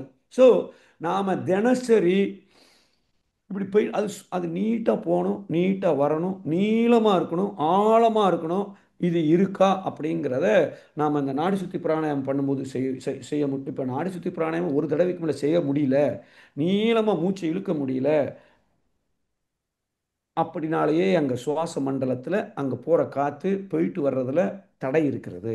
அப்போ இது சரியாக தடை இல்லைன்னா அங்கே கழிவு கழிவு தேங்க ஆரம்பித்து விட்டது சுவாச குழாயில். இதுதானே. ஸோ இது வந்து நம்ம கொஞ்சம் ரிலாக்ஸேஷன் பண்ணும்போது மனம் அமைதியாக வச்சுட்டு காலிலேருந்து போகும்போதே அந்த இடத்துல நம்மளால் உணர முடியும். சுவாச மண்டலம் ஓகே, அந்த இடத்த கவனிக்கிறோம். அதில் வந்து என்ன செய்கிறோம், அதை ஃபோக்கஸ் பண்ணும்போது மகரிஷி என்ன சொல்லுவாங்க, அங்கே இருக்க அடுக்குகள் சீராக அடுக்கப்படுகிறது, நல்ல பலம் அடைகின்றன, இப்போ ஓய்வு எடுத்து கொண்டு இருக்கிறது. இதை நம்ம ஒழுங்காக செஞ்சிட்டாலேயே அது இன்னும் கொஞ்சம் இம்ப்ரூவ் ஆக ஆரம்பிச்சிடும். ஸோ காரணம் இதுதான். ஒவ்வொருத்தர் உடலும் வேற. எனக்கு நான் 2 மணி நேரம் மழை நின்னாலும் சளி பிடிக்காமல் இருக்கலாம். இன்னொருத்தருக்கு 2 நிமிஷம் காரில் இறங்கி வீட்டுக்குள்ளே வர்றதுக்குள்ளே நினைஞ்சாலும் தலை பிடிக்கலாம். ஏன்னா அவர்கிட்ட கபம் ஜாஸ்தியாக இருக்குது. அது ஏற்கனவே 950 கிராம் இருந்திருக்கு. இந்த 50 கிராம் சேர்ந்த உடனே அவருக்கு பெரிய சைனஸ் ப்ராப்ளமாக ஆயிடுச்சு. ஸோ நம்ம உடலுக்கு நாம் தான் நமக்கு மிகச்சிறந்த மருத்துவர். இதை விட சிறந்த மருத்துவர் யாருமே இருக்க முடியாது. அந்த வகையில் நம்மளை கொஞ்சம் கவனிச்சுக்கிட்டா போதும்னு நினைக்கிறேன். ஓகே ஓகே, நன்றி நன்றி ஐயா. வாழ்க வளமுடன் ஐயா. குவைத்து போட்டோ வந்து பார்த்துட்டேன் ஐயா, காயங்கள் எடுத்து லட்சுமி அம்மாவும் அழைச்சிட்டு போயிருந்திருக்கீங்க. ஆமா, கரெக்ட். அவங்க ஃபேமிலியோட வரணும்னாங்க. ஸோ அதனால 2 ஓகே பேரும் ஓகே, ரொம்ப சந்தோஷம். ரொம்ப நன்றி ஐயா, நன்றி. வாழ்க வளமுடன். வாழ்க வளமுடன் அம்மா. அடுத்த அன்பராக ஒருத்தவங்க இதோட முடிச்சுக்கலாங்களா ஐயா? நிறைவாக ஜெயலட்சுமி அம்மா அவர்கள். வாழ்க வளமுடன் அம்மா. வாழ்க வளமுடன்மா. வாழ்க வளமுடன். சுருக்கமாக கேளுங்கம்மா. வாழ்க வளமுடன். வளமுடன். வாழ்க வளமுடன். வாழ்க வளமுடன் ஐயா. நாங்க மளிகை கடை வச்சிருக்கோங்கய்யா, பண்ணிட்டு இருக்கோம். ஆனா அதுல வேற ஏதாவது பண்ணணுங்களா? உங்க கேள்வி புரியல. மளிகை கடை வச்சிருக்கீங்கன்னு எனக்கு ஐயா தெரியுது. கேக்குதுங்களா? மளிகை கடை வச்சிருக்கீங்கன்னு தெரியுது. வேற எதுவும் கேட்கல. சரிங்க. இல்ல, இது எக்ஸசைஸ் பண்ணிட்டு இருக்கோங்கய்யா. ஆனா டஸ்ட் அலர்ஜி ஆயிட்டு இருக்குங்களே, அதுக்கு ஏதாவது வழி இருக்குங்களா ஐயா? ஓகே, இது வந்து காரணம் நோய் எதிர்ப்பு சக்தி கொஞ்சம் குறைவா இருக்கு. ஓகேவா? என்ன டஸ்ட்டு எதனால அது வருதோ அதுக்கு நமக்கு நோய் எதிர்ப்பு சக்தி அதிகம் இருந்தால் அது சரி செய்யும். இன்னைக்கு வந்து இந்த அலர்ஜிங்கிறது கொஞ்சம் நிறையவே வந்துட்டு இருக்கு. ஸோ நீங்கள் என்ன பண்ணணும்னா, நம்ம வந்து குறிப்பாக உணவு முறைகளில், தூக்கத்தில், வெள்ளை ஜீனி சுத்தமா இனிப்பு வகைகள், புளிப்பு வகைகள், ஆ இதை டோட்டலா ஸ்டாப் பண்ணி ம் பாருங்க. 1 வருஷத்துலயோ 6 மாசத்துலயோ இது நல்லா இம்ப்ரூவ் ஓ இம்ப்ரூவ் ஆக முடியும். நம்ம வந்து இந்த இனிப்பு வகைகள், அதாவது இயற்கை இனிப்புகள் தவிர அந்த இனிப்பு வகைகள் எல்லாம் சரி நம்ம நிறைய சாப்பிட சாப்பிட சாப்பிட இந்த நோய் எதிர்ப்பு சக்தி சரி அது குறைக்குது. அதாவது oh never sick again, never to be sick again அப்படின்னு நினைக்கிறேன். அப்படி ஒரு புத்தகம் ஒருத்தர் எழுதியிருக்கார். அவர் கேன்சர் வரைக்கும் வந்து தப்பிச்சு அதுக்கப்புறம் 40 வருஷம் உயிரோடு இருந்திருக்கிறார். அவர் அந்த புத்தகத்தில் என்ன சொல்றாருன்னா, வெள்ளை ஜீனி, அது சம்பந்தப்பட்ட கேக்காக இருக்கலாம், ஸ்வீட்டாக இருக்கலாம், எதா வேணா இருக்கலாம், ஜீனி கலந்த காஃபியாக கூட இருக்கலாம். இந்த ஜீனி சாப்பிட்ட 72 மணி நேரத்திற்கு நம்முடைய நோய் எதிர்ப்பு சக்தி 75% குறைகிறதுன்னு அவர் அந்த புத்தகத்தில் சொல்றார். அப்போ கொஞ்சம் யோசிச்சு பாருங்க. அப்போ நம்ம இதை அப்படியே ரெகுலராக இந்த ஒயிட் சுகர் போட்ட கேக்கு அது இதுன்னு சாப்பிட்டுட்டு இருக்கோம் அப்படின்னு சொன்னால் நம்முடைய நோய் எதிர்ப்பு சக்தி குறைய குறைய குறைய இந்த அலர்ஜிங்கிறது கூட ஆரம்பிச்சிடும்.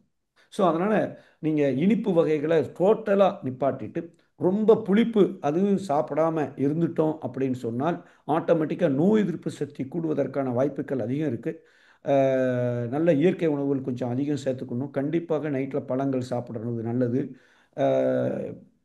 இது தவிர மூச்சு பயிற்சி செய்கிறது நல்லது. இதை கொஞ்சம் செஞ்சு பாருங்கள். ஒரு 6 மாதம் கழிச்சு 8 மாதம் கழிச்சு ஒரு ஃபீட்பேக் கொடுங்க, எப்படி இருக்குன்னு. முன்னேற்றம் கண்டிப்பாக இருக்கும் நான் நினைக்கிறேன்.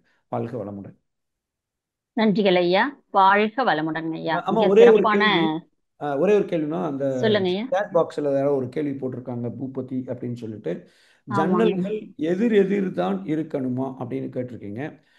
நம்ம ஒருவேளை நம்ம வீடு தான் கட்டணும். அப்புறம் ஆக்சுவலாக வாஸ்து சாஸ்திரத்தில் அப்படி தான் இருக்கணும். இங்கன ஒரு ஜன்னல் இருந்தால் இங்கன ஒரு ஜன்னல் இருக்கணும். ஆனால் இன்னைக்கு ரொம்ப கஷ்டம், மக்கள் நெருக்கம் அது இதுன்னு வந்ததுனால ரொம்ப கஷ்டம். அது இல்லை இருந்தால் சூப்பர். அப்படி இல்லைன்னா அட்லீஸ்ட் ஒரு ஜன்னல் அங்கன இருக்கு, இங்கனே இந்த பக்கம் இப்போ எனக்கு நேர ஒரு ஜன்னல் இருக்கு, எனக்கு இடது பக்கத்துலேயோ வலது பக்கத்துலேயோ ஒரு ஜன்னலாவது இருக்கணும். நேர் எதிரில் இல்லாட்டாலும் நேர் எதிரில் தான் இருக்கணும். சொல்லி இந்த சைடில் எங்கே இருந்தாலும் காற்று போயிடும். காற்று தான் ஈஸியாக பரவிடுமே.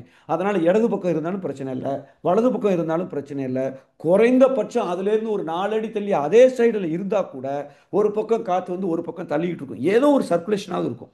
நம்ம சர்க்குலேஷனே இல்லாமல், அதாவது ஓட்டமே இல்லாமல் காற்று தேங்குகிற நிலையில் நாம் படுக்கிற இடத்துல வேலை செய்கிற இடத்துல இருக்குமானால் கண்டிப்பாக இது காற்று நமக்கு ஒரு பிரச்சனையை கொடுக்கிறது. அவ்வளவுதான். நன்றி. வாழ்க வளமுடன். வாழ்க வளமுடன் ஐயா. சந்திரன் ஐயான்றவர் கூட ரூஃப் வித் டைல்ஸ் வைக்கலாமா, வென்டிலேஷன் இருக்குமான்ற மாதிரி கேட்டிருக்காருங்க. என்னது ரூஃப் வித் டைல்ஸ் போட்டிருக்காரு. அப்ப ரூஃப்லயும் டைல்ஸ் ஒட்டியிருக்காங்களா என்னன்னு தெரியலைங்கய்யா.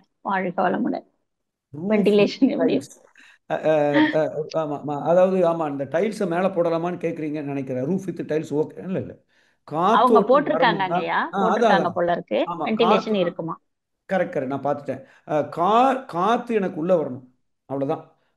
ஒரு பக்கத்துலேருந்து ஃப்ரெஷ் ஏர் உள்ள வரணும், ஒரு பக்கம் கெட்ட காத்து உள்ள போகணும். இது இந்த மேலே நம்ம டைல்ஸ் போடுறதுனால அது எனக்கு பார்க்க நல்லா இருக்கும். கரெக்டு தான். தூங்கினாலும் அழகாக கலராக இருக்கேன்னு தோணும். ஆனால் எனக்கு காற்று எகைன் அது ஒரு கெமிக்கல் தான் அது ஆக்சுவலாக. ஸோ பட்டு காற்று வர்றதுக்கு ஓப்பனிங் தான், ஜன்னல் தான்.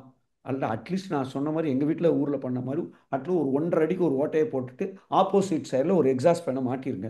எக்ஸாஸ்ட் ஃபேன் நைட்டு தூங்கும்போது ஓடட்டும். கண்டிப்பாக ஒரு சர்க்குலேஷன் அங்கே நம்ம மெயின்டைன் பண்ண முடியும். So roof with tiles I don't think அது வந்து ஹெல்ப் பண்ணாதுன்னு நான் நினைக்கிறேன். நன்றி. வாழ்க வளம். முடிச்சுக்கலாமா? Name, author name. வாழ்க வளமுடன். நிறைவு செய்துக்கலாங்களா ஐயா, நேரம் கருதி? நம் கடமை அறவாழ்வின் நாட்டத்தே